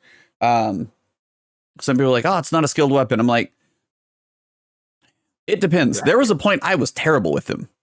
Mm-hmm. And I've actually put time in now. I was like, I told you I was going through Expunge, like lobbing grenades at snipers out there. And that was what was working for me because I felt comfortable doing that. Now, is it something you can learn? And once you're now, is the splash cleanup? That's one thing I've heard. Some people like the direct hit. If you can hit a direct hit. Yeah, if a grenade hits me in the chest, doesn't matter what type it is, probably should kill me. Still kind of hate the grenades don't do that you throw. But if a grenade hits me and explodes, fair. Some people were saying if the splash damage was less, that could be a thing. So then the cleanup would be a bit. So it's not just like a one tap cleanup. That might be more of a thing to balance them a little bit. I'll be curious how that goes. But overall, I like the way it's worded because, yeah, I mean, if you can plan a corner. It's just like, hey, I'm going to bounce a corner. It's your way to hopefully push someone back, maybe from a corner, working one. But it's like you only get 2 unless you're just rolling in ammo. So it depends. Scavengers are a thing. Special ammo, that's a different story. But overall, kind of like the description. Shotguns are very dominant in PvP by any measure. Shocking. And don't allow for much counterplay with primary weapons. Basically, they'll go through with the ability to quickly follow up, rising in importance. We expect faster firing shotguns to eat into aggressive shotguns in dominance. And basically what they said, they want shotguns to excel in a narrower niche than they currently do, so that this change aims to retain the reliability of one-hit elimination, but at closer range, and push them to slightly rangier than they currently are at getting 2-hit eliminations. So that makes sense to everybody. It's weird. Basically, they state the reduced shotgun Fallout did a hilarious graphic too. So Right. The damage fall off minimum starts sooner. So like your full damage will start getting less at a shorter distance. But the maximum damage fall off, basically when it goes to shooting peanuts at the person, is 2 meters farther. So if you can use, as you talked about, a rapid fire that you're hoping for, the 2-tap of a rapid fire has potential farther, but the single shot will need to be closer. Mm-hmm. That's generally their goal with shotguns. Aggressive frame shotgun, cone angle they get into, slug shotguns are unaffected. But I know you're kind of excited to talk about the shotgun, so Cog, you're first. Thoughts about these changes? Is this something you're excited about? Hopeful? I was surprised. I was, listen, this is a forced change in the meta. This is definitely a forced change. This is, Fell Winter's Lie, the homies, the homies, the aggressive shotgun homies, you know what I'm saying? We're going to pour one out. Like, they are trying to rein in the one-hit kill potential of these weapons. We know how the apes do. They can't, listen, you raised your hand, right? Yeah, like I've turned into it. Travis, I literally stopped fighting it. I hate that style of gameplay, but it was so effective. I'm like, I am putting myself at disadvantage. I have this God roll, Fell Winter's Lie, whatever, right? Why am I not using it? Because I see the one-hit kill potential and at range with the shot package. So this is what that is, and also I think what's happening is, which we're gonna hint and allude to, is they're gonna touch special ammo economy. But before I get into that, strictly on the shotguns, this is now we're going to force the meta into precision slug and rapid fire. Right? Precision slugs have always been good. It just required a little bit of skill, which is shaps and, whatever, your precision slugs to get that headshot, to get the instant kill. And rapid fires is just that 2 burst of whatever you're using, even Ecolo shotgun or whatever, it just wasn't enough to stop the apes. The apes were going to run down on you, the slides, the movements, all that. Once they close the distance, unless you're doing what Travis is saying and you're backing up and all this other stuff and vooping, and even if you did it, like, there's going to be that time, you know how it is, Travis, both players turn a blind corner. If the ape's already ready, you're done. There's nothing you can do. Right? So that's what this is now. It's like they're just going to make it where it's only those type of scenarios where you're really on top of each other, where that's going to be effective, and they're going to take the other weapons and put that in consideration. Surprisingly, I don't have too much of a problem with it. I understand the frustration. I understand people with the God rolls, aggressives, they're going to be mad. They're not going to like this at all.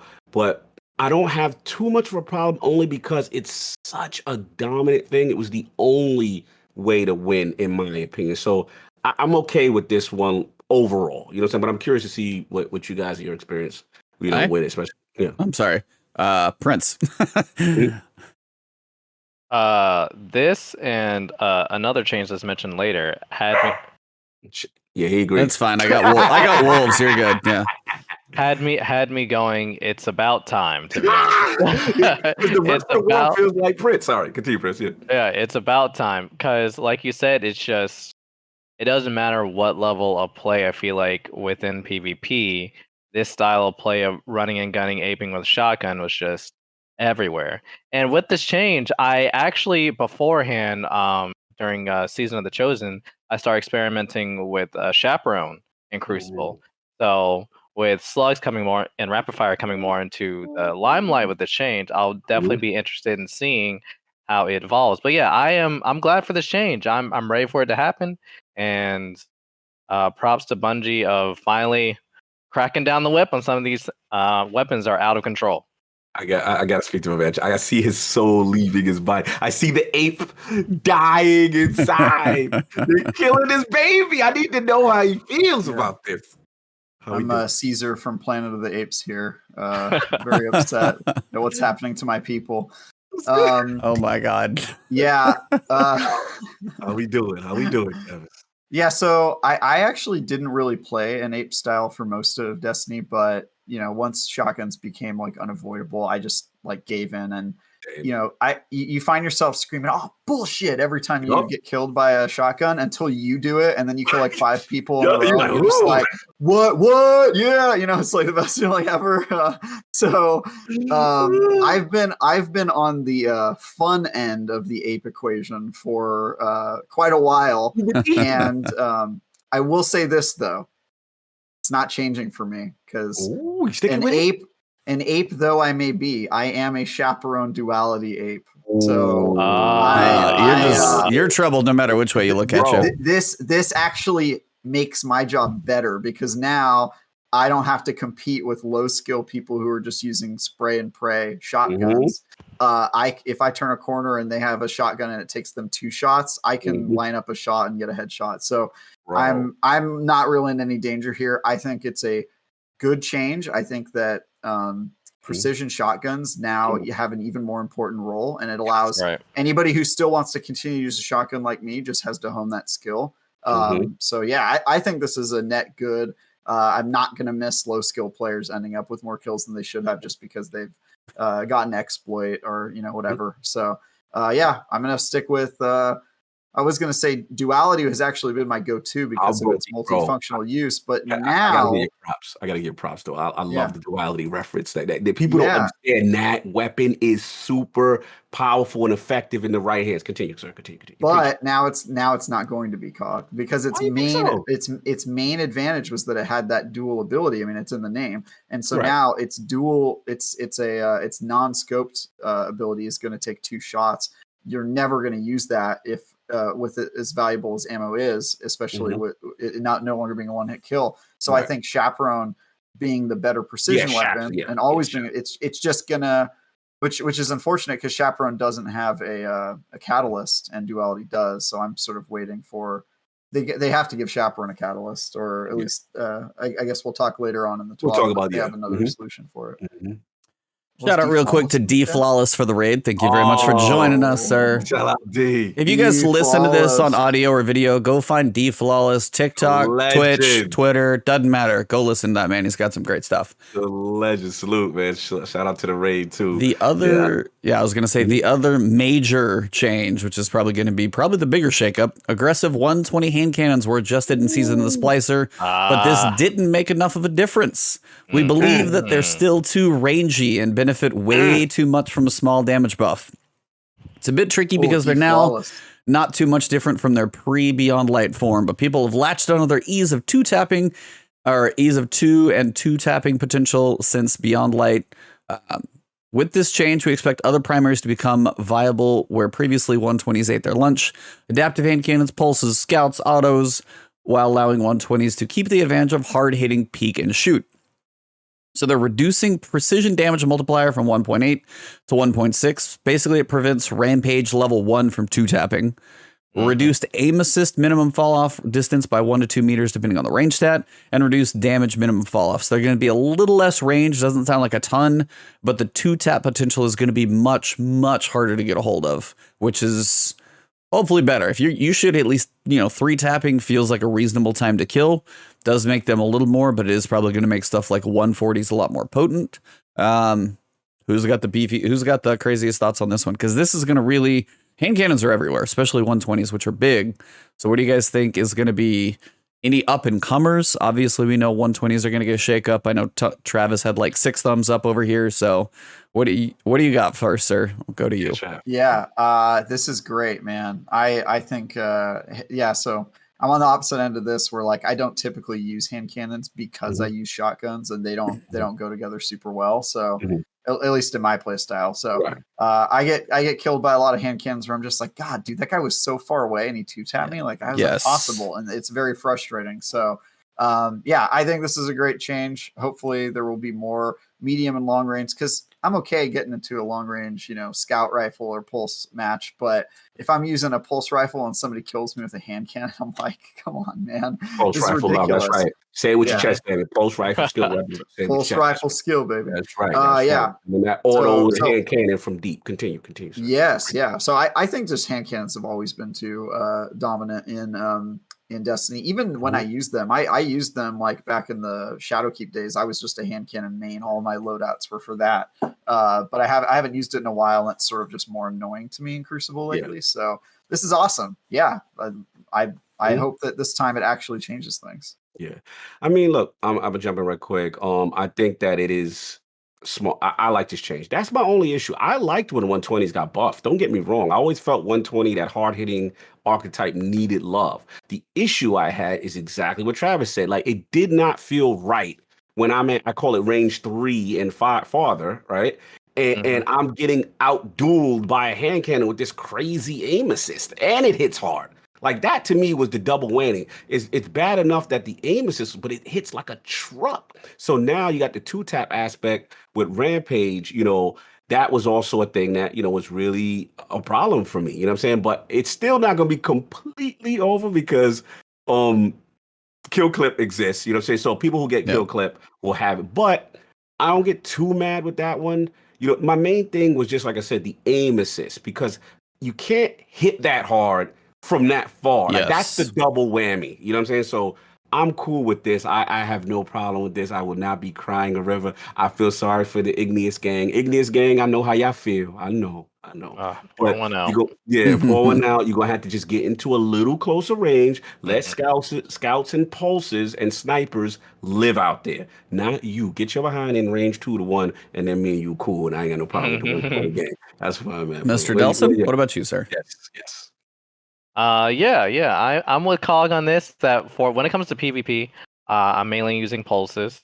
Shout out to Messenger. Sometimes I dip my toe into the DMT scout. I'm not gonna lie. Only good scout that feels good in my hands. When it comes to Crucible, basically a hand cannon with a long barrel.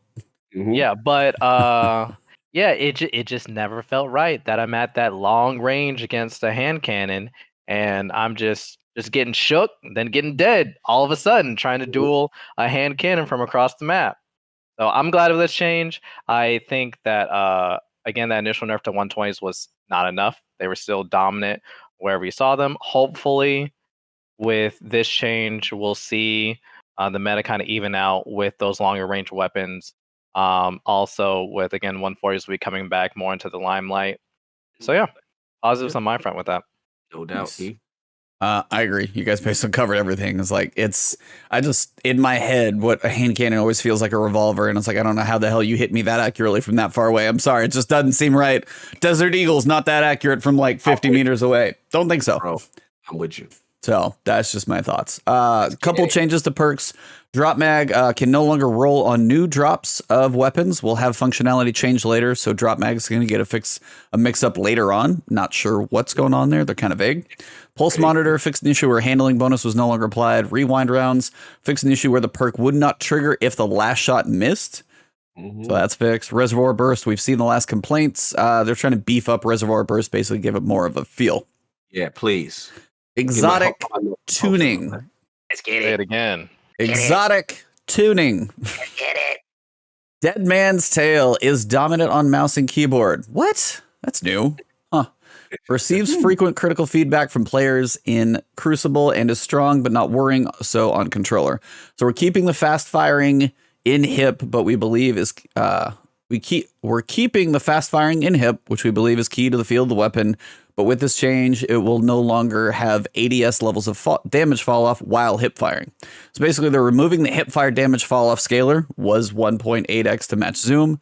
Aim assist cone with the hip fire scaler was 1.5, now is 1.2. I know we're getting into some technical stuff, guys. Basically, the aim assist is going to be a lot lower, and the damage fall off is going to be greater at hip fire, to sum it up. Good things all around on my book. You guys agree? Hopefully. They're trying not to kill it, but I think they're trying to make the hip fire halfway across the map with the scout rifle not quite be as good as it is right now. A little too dominant. Yeah, I've been using Dead Man's Tale on comp, and it's a little too powerful. And I play on controller. It's just a little too powerful. Right. Yeah, I heard on my M&K it's beastly. That's what I heard too. Mm-hmm. Yeah, I like how they wanted to rein in a little bit, but not hit it too hard for the people using it on controller. Like I'm also on controller as well, but yeah, the changes are warranted. I'll just be on my mouse and keyboard over here. It's fine.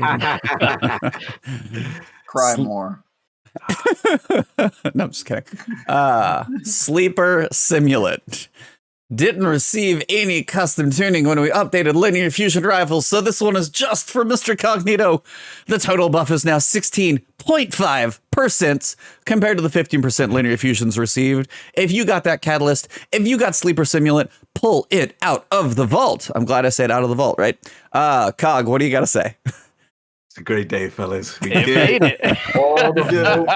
Well, thank you for all your support, your prayers.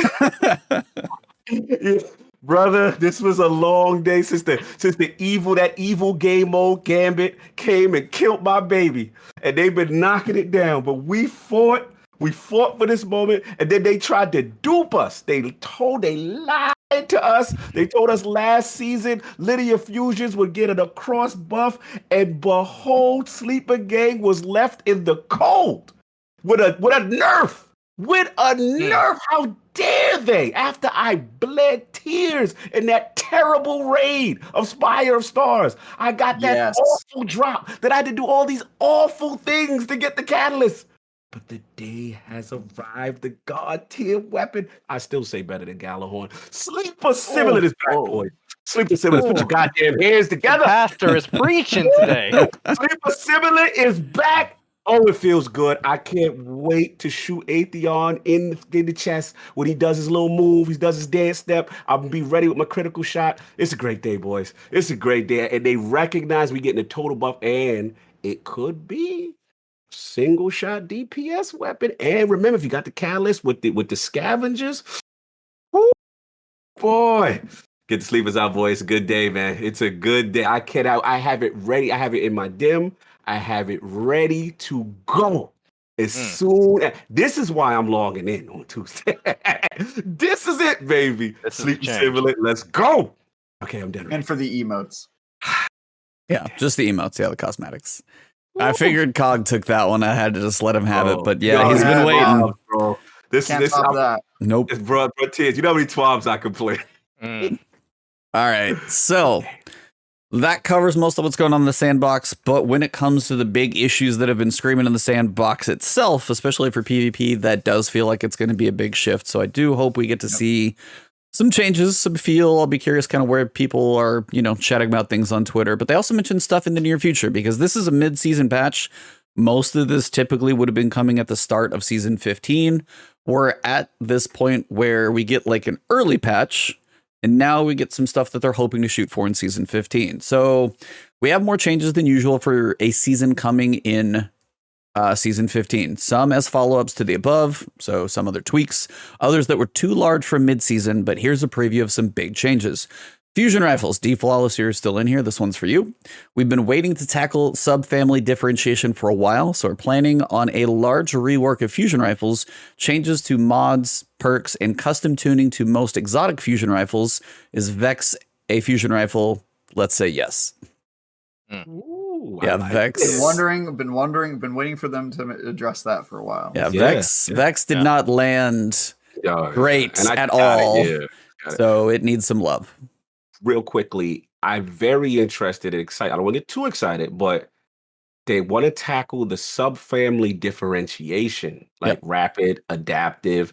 I'm very curious. High impact. I want to see how they go with that. I like that they at least mentioning that. Yeah, that they may look at them so in that level. My baby, breach load grenade launchers. With the above shotgun changes, we expect other special weapons to increase in usage and believe grenade launchers have the potential to become more frustrating to play against as they become slightly more common. So we're planning a small change that specifically touches priming and cleaning up targets. Which, I mean, that's kind of what they said. That's the whole if, you can do a proximity detonation near somebody and do 90% of the damage, you got to look at them wrong and they die. And I was like, that I kind of, a grenade still explodes near you, but I mean, we're guardians, we have shields. I guess we'll see how that turns out. Yeah. I understand it though. I get that. Scout rifles and hand cannons in PvE. Criminal. I'm sorry. We are mentioning scout rifles in PvE. I'm honestly floored that this is on the table. Players have wanted these weapons to be a bit more efficient in PvE for some time. We found that the minor enemies in high-end content take too many shots to kill with these weapons. Thank you. Oh my. How long has this something we've been waiting? Can't sit in the bat and plink away too long and then finally, man. About time. It's about time. I'm sitting on a, what's that raid? Posterity. I got this great posterity roll. And I'm just like, why doesn't this thing hit harder, man? Same thing. Like, there's so many weapons, hand cannons, and scouts that you're like, I should be struggling with the red bars to clean them up. Like, I was even going through like Lost Sector. There was just like goblins, and I'm shooting them with my night watch, and I'm like, one. And this is 1310, by the way. 1, 2, 3, like 5 shots on a goblin. I'm like, yeah, I agree. I still should be hitting you a little harder. Anyway, so that's big. Machine guns in PvE. We've been waiting on this too. Machine guns right now outside of Xenophage are useless in most things. You go in there and you're like, oh, let me melt a champion. If you got Xenophage, you should switch. Yeah. Xeno's only good because it's a sniper. Yeah, pretty much. Right, yeah. Right. Yeah. Through playtesting and player feedback, I'm surprised it took this long. We found they're not doing their job as intended well enough. We're planning for a noticeable change in season 15. I want them to give them the rocket launcher treatment. Let's do it. Yes. Boys, can we get hopeful? Can we get hopeful for Thunderlord? Can we get some Thunderlord? Oh, dude, I'd love to see I'd love to pull out Thunderlord come back. Yeah, man. I miss Thunderlord. Yes, Thunderlord Cognito, bro. I love that because it was so great with the. Remember, it was multifunctional because you had the boss DPS effect too with the extra joint. I missed the Thunderlord rain, man. That was a fun meta for me. But I would love to see it come back. Yeah, it's like if you pull out any machine gun that's not Xeno on, like, say, a champion right now, it's not even going to happen. It's so not worth it.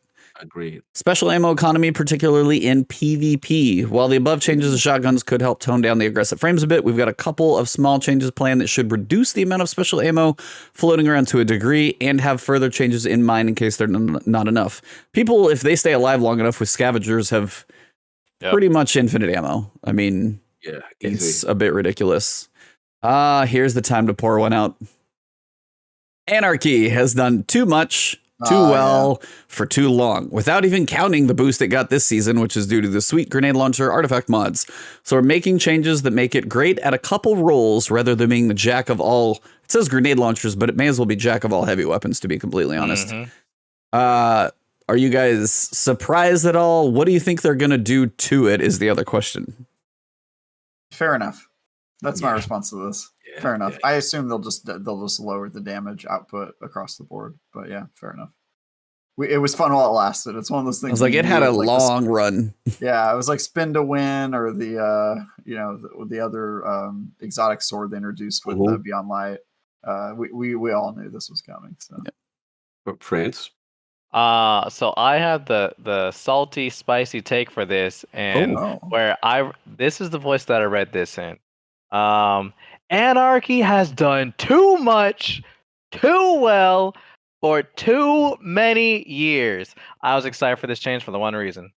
I have not set aside the time to grind my spoils, so I don't actually have Anarchy. You don't even know what weirdly the enough is. Weirdly enough, I'm still sitting at like 200 spoils because I haven't grinded enough. Even when doing a little bit of the Templar farm, just haven't set aside the time to just grind spoils. So when I read this change, I'm like, okay, I finally won't feel like the odd kid out when it's raid time, when it's high end like time. Anarchy, You bowl out your anarchies. What are those? Reach and clear. Yeah. So for people who are enjoying it, like, again, I understand that the change is warranted, and I was never that salty because it's PvE content. We're all winning at the end of the day. But it'll be interesting to see what they do to it. Yeah, I mean, I make it quick. I'm with Trav. Like, it was a good run, boys. I mean, we can't complain. And my main issue was not the nerf that I always feel I think I don't know if we had Mesa on who said it, or somebody said it.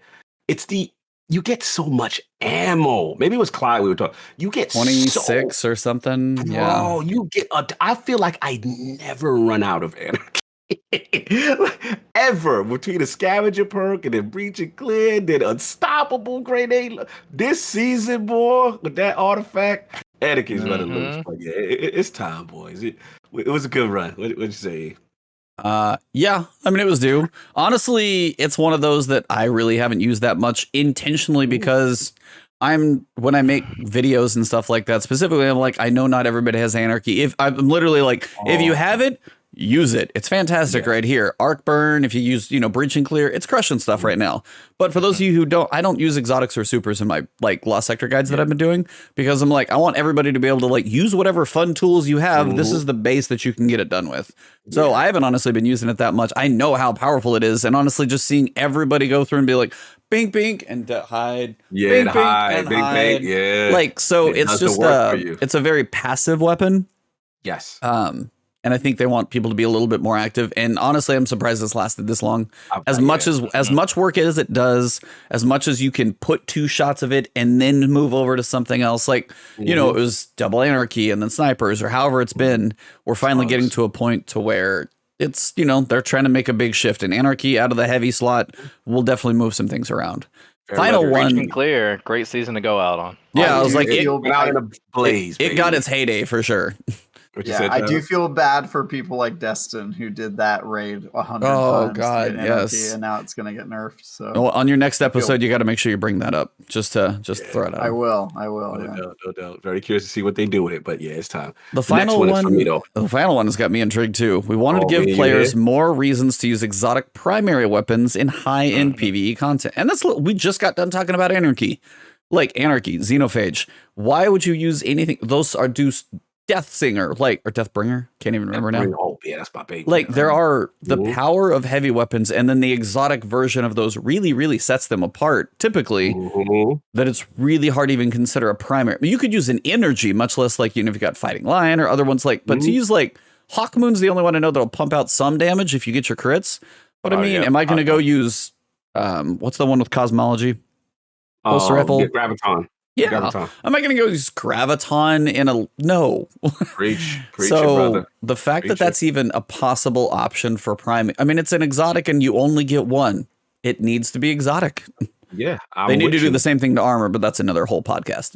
Oh yeah. Now this is the one that intrigued me the most because I felt this way for a long time in Destiny. I feel like there's really less benefit to use any exotic primary in high-end content. You know what I'm saying? And the only one that I remember that I was like, okay, I can use this, effective was probably Outbreak Perfected with the Catalyst because you get a little bit extra DPS with the nanites and stuff like that on single target, bosses. Yep. So that's my thing. I just feel like they really need they got to figure out something with boss DPS on these exotics because there's no reason. I mean, with Deathbringer, Anarchy, like you said, all those Xeno, why would I take that off to put on Sunshot?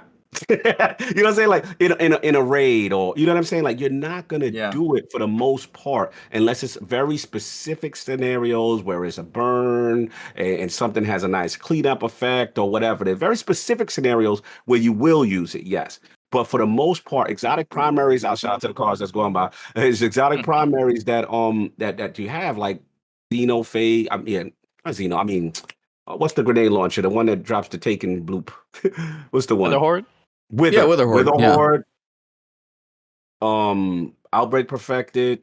What other one would you really use in high-end content? I can't really think of that. I mean, and half of those are energy or special anyway. It's special anyway. Yeah, so yeah, special. Yeah, I'm very, very curious about this.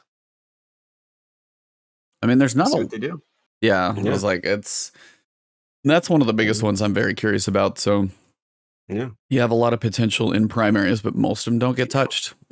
Yes, sir. So other than that, we've got some patch note previews and stuff you guys can look through. There are some expunge issues that have been there. They're working on fixing those because I can't tell you how many of those floating blocks I've fallen through. That don't work. But other than that, they basically state they'll keep a close eye on special weapons and they'll make more adjustments how they're going to go. They said they're going to have the patch at the start of season 15, and anything from this current mid-season thing might have a mid-season 15 patch to kind of see where things are at or make more adjustments as they're going through. But they are working on the sandbox as substantially as they can, it seems, for now, with the mid-season, then season 15, and then mid-season 15. That we're going to be at least seeing some adjustments, balancing, always kind of a moving target. But as we kind of wrap up, that's kind of the end of the TWAB. And before we head out too much, I wanted to kind of see if there's anything else you guys needed to touch on. It has been a 2.5 hour show, so I don't want to keep you guys too long. But anything else I'm missing? No, I think Within Destiny. yeah, you got it. You know, a very the distant future stuff.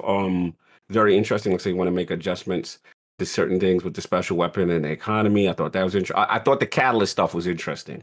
Underused catalyst, and then addressing the fact that if a weapon doesn't have a catalyst, it loses the ability to create orbs. Yes, so that is big. like, Yeah, they're working on that. If there's going to be some type of masterwork, some type of a mechanic to address, because that's a big deal. That's a big deal. So I like that they mentioned that. So the future looks bright as far as the sandbox stuff. I agree for the most part. With most of the stuff, I can't really complain. I thought a lot of these changes good. I'm really excited to jump into PvP and the metal on Tuesday. That's why it's hard. Like, I got to do banning because I want the light and I want to at least attempt a couple of the Master VoG stuff. But as far as the sandbox and the changing, I want to see how the meta's going to play out. I'm very excited about that. So yeah, that's what I got. What about you guys? Travis, you're chomping at the bit over there. Ditto. I champing at the bit, actually. Sorry. Champ. I think that's twice I've got us saying wrong, so I'm learning. Yeah, I keep. It's just such a weird thing about our relationship. Yeah, I was nip it in the bud and then champing at the bit. Okay, so yeah, I kind of agree with everything Cog said, more or less. Like, I think they have some. I have some questions about their definitions for weapon roles and how they're going to be developing those, but. In so far as the changes they're making right now, I think it's largely good. Most of them are PvP focused, which I think has the most issues. And then the few areas where PvE could use help, like probably making Anarchy less dominant, making scout rifles and hand cannons more, are really good. But yeah, this is an awesome meaty TWAB. I think this is probably the seasonal update that we are going to get if the Witch Queen came out when it was supposed to. And so now, we're just getting it early because that was delayed. So it definitely feels like the size of a patch you would expect before an expansion. So I'm curious to see what additional stuff they'll change before Witch Queen actually properly comes out. Yeah, good point. Prince. Right, yeah. The PvP changes are exciting, very welcome. Interested to see how they are next week. For the future stuff, like Cog, I'm very excited for their changes to exotic weapons and giving them a way to make orbs for exotics that don't have catalysts. There are some exotic weapons / exotic primaries that I like to run just for the fun of it, but I'm not getting the benefit of making orbs from them or any additional added perks that would come with the catalyst. Also, with that, excited to see how they change up for these exotic primaries that are underused. I think a lot of these guns are very iconic and they have some interesting stories behind them, but they're just heavily underutilized because you have so many better options out there. So, very much looking forward to that. Big time. I would agree. You guys kind of covered everything. These are always big to see. It's always nice to see where everything settles once all these patch notes hit. What's gonna pop up in the PvP meta if shotguns and stuff come down? When some of these things in the future, what exotics should I look forward to? I mean, Skyburner's Oath is a joke, or I just forgot the pulse rifle again. Graviton Lance. Like certain ones like that, I'm like, man, it hasn't literally been 3 or 4 years since I've used those. To give me a reason to even think about using those, I'm like, could be fun. So again, the catalyst is a way to beef some of those up. But again, as Paul had been asking for forever, I think when he's like, at least let me make orbs. So that's coming too. Right. So there's some nice quality, and just not to force anarchy on everybody will be a good thing as well. So overall, a lot of positive stuff in there. I know it's a lot to kind of work through in this episode, but generally positive things overall. I think generally, and just be curious to see, what comes out of the meta next. Yeah, want to know what the new champ's going to be. What's going to rise up? Yep. I'm very curious. As we wrap up episode number 156, first off, I want to shout out Travis for co-hosting with us. Glad to share the campfire with you, sir. Happy to have you here. Thank you very much. Always. See how often we get to see your face on here. Always a pleasure, though. But before we go, Ty, Mr. Prince Delson, it has been a pleasure having you on, sir. Great to see your Star Wars helmet just shining right there next to you. Couldn't have asked for another co-host to see that one. So the timing was amazing to have you on. It was pretty perfect. But at this point, the floor is kind of yours. Like, where do people find you? What do you like doing? What random hobby you got going on? It's just the floor is yours. Tell people the best places to find, see, interact with you, and all of the above. First of all, Travis, Lord Cognito, Ebontis, thank you so much for having me around the campfire. It was very great doing that Destiny talk with you all. Very humbling. I appreciate it so much. And for where people can find me, random hobby, I'm doing Kendo right now. So if y'all want to cross swords, but you can find me at twitch.tv/Igneil, IGNEIL. Otherwise, you can find me PrinceDelos on Twitter with the Twitter handle of Prince Igneil. And whenever I get back to doing YouTube videos, I'm PrinceDelos on YouTube. Most of the time, you can catch me writing up articles on lordsgaming.net. I'm writing for there. But yeah, so Twitter, Twitch, when I'm streaming once a week over there, and lordsgaming.net, where you're going to be finding me mainly throughout my week. Nice. Travis, you got anything exciting, which I'm sure you can't discuss? Be like, what are you working on? It's NDA. Yeah, so I'm working on a exclusive IGN preview that will be out later this month. Awesome. Ryan and I are putting that together, so I can't talk about it, but it's a game I'm very excited about. Beautiful. And Nice. until then, you can find my most recent reviews on IGN.com. I recently reviewed Dungeons and Dragons: Dark Alliance, which I gave a 4 out of 10. Bad. Yeah. So, don't play that game unless you're playing it free on Game Pass, and I'll save yourself some heartache. I do want to really just 60 seconds say, Cog and Ebontis, you guys both know about this, but I recently overcame a personal struggle with my external hard drives. And thought this was gonna be serious for a second. I'm like, no, what's my boy going through? Yeah, I saw the empathy in your eyes, and then it just drained out as soon as I read the hard drives. No, but this actually relates to you guys. So I finally got out of the walls that were closing in on me on my 18 terabyte maximum storage. I am now running at 34 terabytes, which means I'll be able to have thousands of more games installed on my Xbox. But I was thinking to myself, Travis, what are you going to do with your old external hard drives? And so I've decided, Cog and E, I'm going to ship you guys each an 8 terabyte external hard drive to your guys' house, since I don't need them anymore. I'll take it. Because no one should have to uninstall their games. And I stand very strong by this. Wow. I'll take that 8, baby. Let's go. Man, thank you. That's insane. Go. That's crazy. And also, I still can't believe you have 34 terabytes of Xbox space.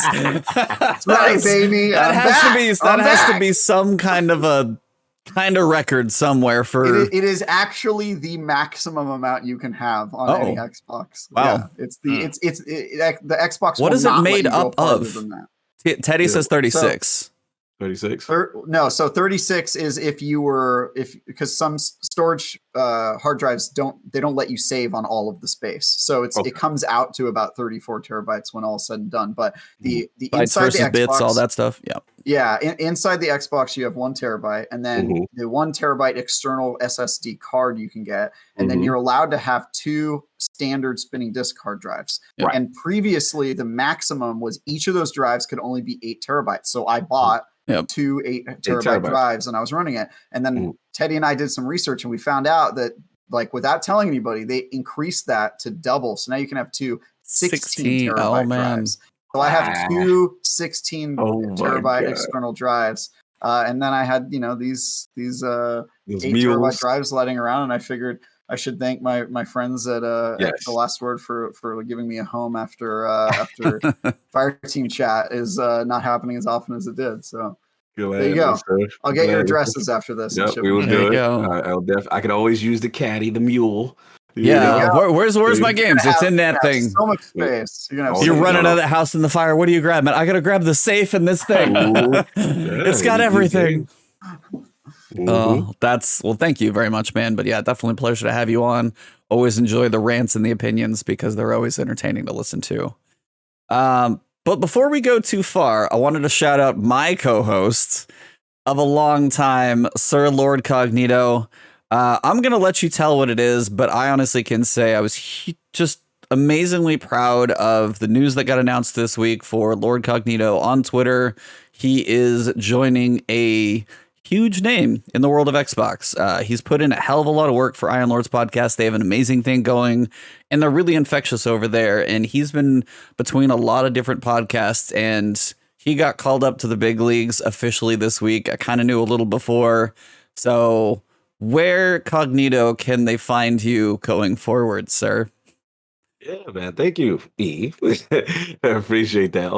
Yeah, I'm going to be the new co-host of Defining Duke, Last Stand Media, and shout out to Colin, shout out to Maddie, shout out to the whole team, Dig, and also again, I would be remiss if I don't shout out Carrick ACG, the previous co-host of Defining Duke, who moved on. He's got other things going on, and the opportunity presented itself. So yeah, man. I mean, it was just I guess when you grind so long and you have your head down always about what's the next thing, how do I improve, or what's going on, I don't really have my head up to kind of appreciate, what was going on so far. And the love, man, y'all gave me a lot of love. Your boy teared up a little bit because I was overwhelming. You don't know how things are going to be received, I think. And to see everybody just like, yo, Cog, it was overwhelming. It felt good. And it's been a warm welcome. It's been a lot of love. It's been a warm reception. Obviously, the first episode we recorded already.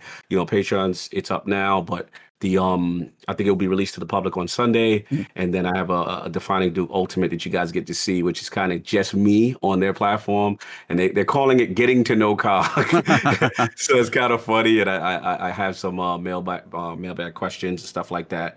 But I want to thank everybody because, the Destiny community, the entire Xbox community, just gaming in general, and some of my heroes, to see a tweet from Ryan McCaffrey, someone I really respect, someone who's been doing it for a while, and say, hey, Cog, that was the choice I wanted for you guys.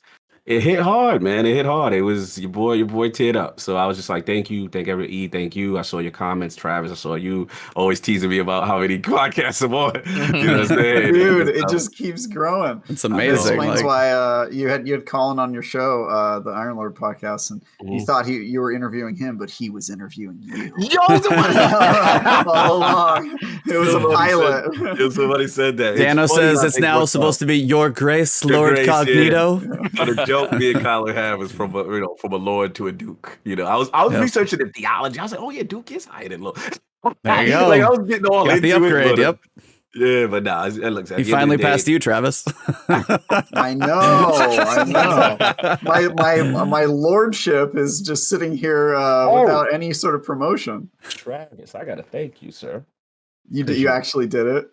Your boy did it. No, you got it. Oh my God. Officially a Lord. I did it. Wow. That's I had, bro, when I did your intro and I researched you and I realized you were legit a Lord, I said, can't be Lord Cognito and had this man running around with an official Lord title, and I am not a Lord. Oh man, where's your lordship? Is it in Scotland? It's in Scotland. It's in Scotland. Yeah, they got which province are you in? I'll get you the province details after the show. But he literally just two-upped you in one podcast. Yeah. I had to be with my man. You know what I'm saying? I had to be on the same I'm a real Lord now, and I'm a Duke, and I've been on more IGN podcasts than you, and I'm best friends with Colin. It's like, Jesus, dude. I get it. You win, okay? My show just got canceled. Like that. You This guy's inspired me, bro. I thought that was the Wait, coolest thing. I'm like, yo, he is a lord in real life, and I'm Yeah. not. I gotta get there. Hey. I gotta get going. We'll have to. So there's like clubs for lords. So now we'll have to we'll have to do limericks together. I'll teach you the rules. Let's go. There's It's Scottish. I need pictures of you two in kilts. Legally, if you get Cog, I don't know if you're married or not, but if you get married, they have to change their name to lady. That has to get added to their name. There's like all these rules. Your kids have to be lords and ladies, and when you die, they inherit your estate, which I assume is like 1 square foot or whatever you did to get it. So, yeah, it's gonna be. Look at Teddy with the show, the black jacket. Listen, I had to do it. You were an inspiration, brother. That's amazing. Congrats again. I have so much to congratulate you. All to you, man. But nah, dude, it's been a fun week. Appreciate the support. Again, just for the record, nothing is changing otherwise. Iron Lord Podcast, lordsofgaming.net continues. And of course, when my man E, that last word continues, man. But thank you all, chat, everybody, for love. Fun week. Geek dreams continuing, and just continue to work hard and do great things, man. But thank you for the love. Yeah. E. On that one, I'm just Ebontis everywhere. Pretty simple and easy. I can't follow any of this, so I mean, I am the advanced GG Ebontis. Yes, use code Ebontis. Use code Ebontis. Use promo code because I am now bigger deal. He's pushing that powder, guys. It's best in small lines through the nose. No, I'm just kidding. Yeah, shut. Partnership gone. I do not recommend the dry scoop. I'll be honest. I have done that just for entertainment value. It's not the way to go. One of those pixie where pixie you suck stick on the thing and then you dip it. Fun dip, fun dip, right? Do the fun dip. You could do fun dip, but yeah. Shout out to advanced.gg, Cody Bontis. Please don't hate me. But no, I've actually been jamming on their sour watermelon. It's I love watermelon as like a summer fruit. I could sit there and like cut up a watermelon, eat half of it in like a sitting if I wanted to. So it's just one of those fruits. Yeah. And then, yes, they did actually drop a new flavor for chill. If you're looking for a little CBD, you can get a pina colada flavor now. They dropped that today. So you're looking for a little CBD relaxation and hydration in your life, you can do it that way. But yeah, I'm still always, I have like strawberry lemonade and watermelon are kind of my two go-betweens. And I'm kind of mixing it up with everything else. So projectile vomit. No doubt. But that is all I got, you guys. It has been an amazing show. We're going to go raid Above. Actually, he's going to be our guest here in a few weeks, a couple of weeks, actually. So go hang out with him next week. We've got Sarah, very small hat, coming on. She's she does a whole lot of PvP. So we'll be picking the brain of a PvP lady next week. So tune in. But for now, we're going to go raid them right after the show. But for this week, episode number 156, we wrap it up in epic lordly fashion. Thank you, Ty. It has been an absolute pleasure. Thank you, baby Yoda. Grogu has been here. Yeah. Spoiler alert to those of you guys. It's been a fun podcast chat. You guys have been amazing. Thank you so much. So for episode number 156, always a pleasure and a delight. Thank you guys. Go follow all of these people. It has been a last word.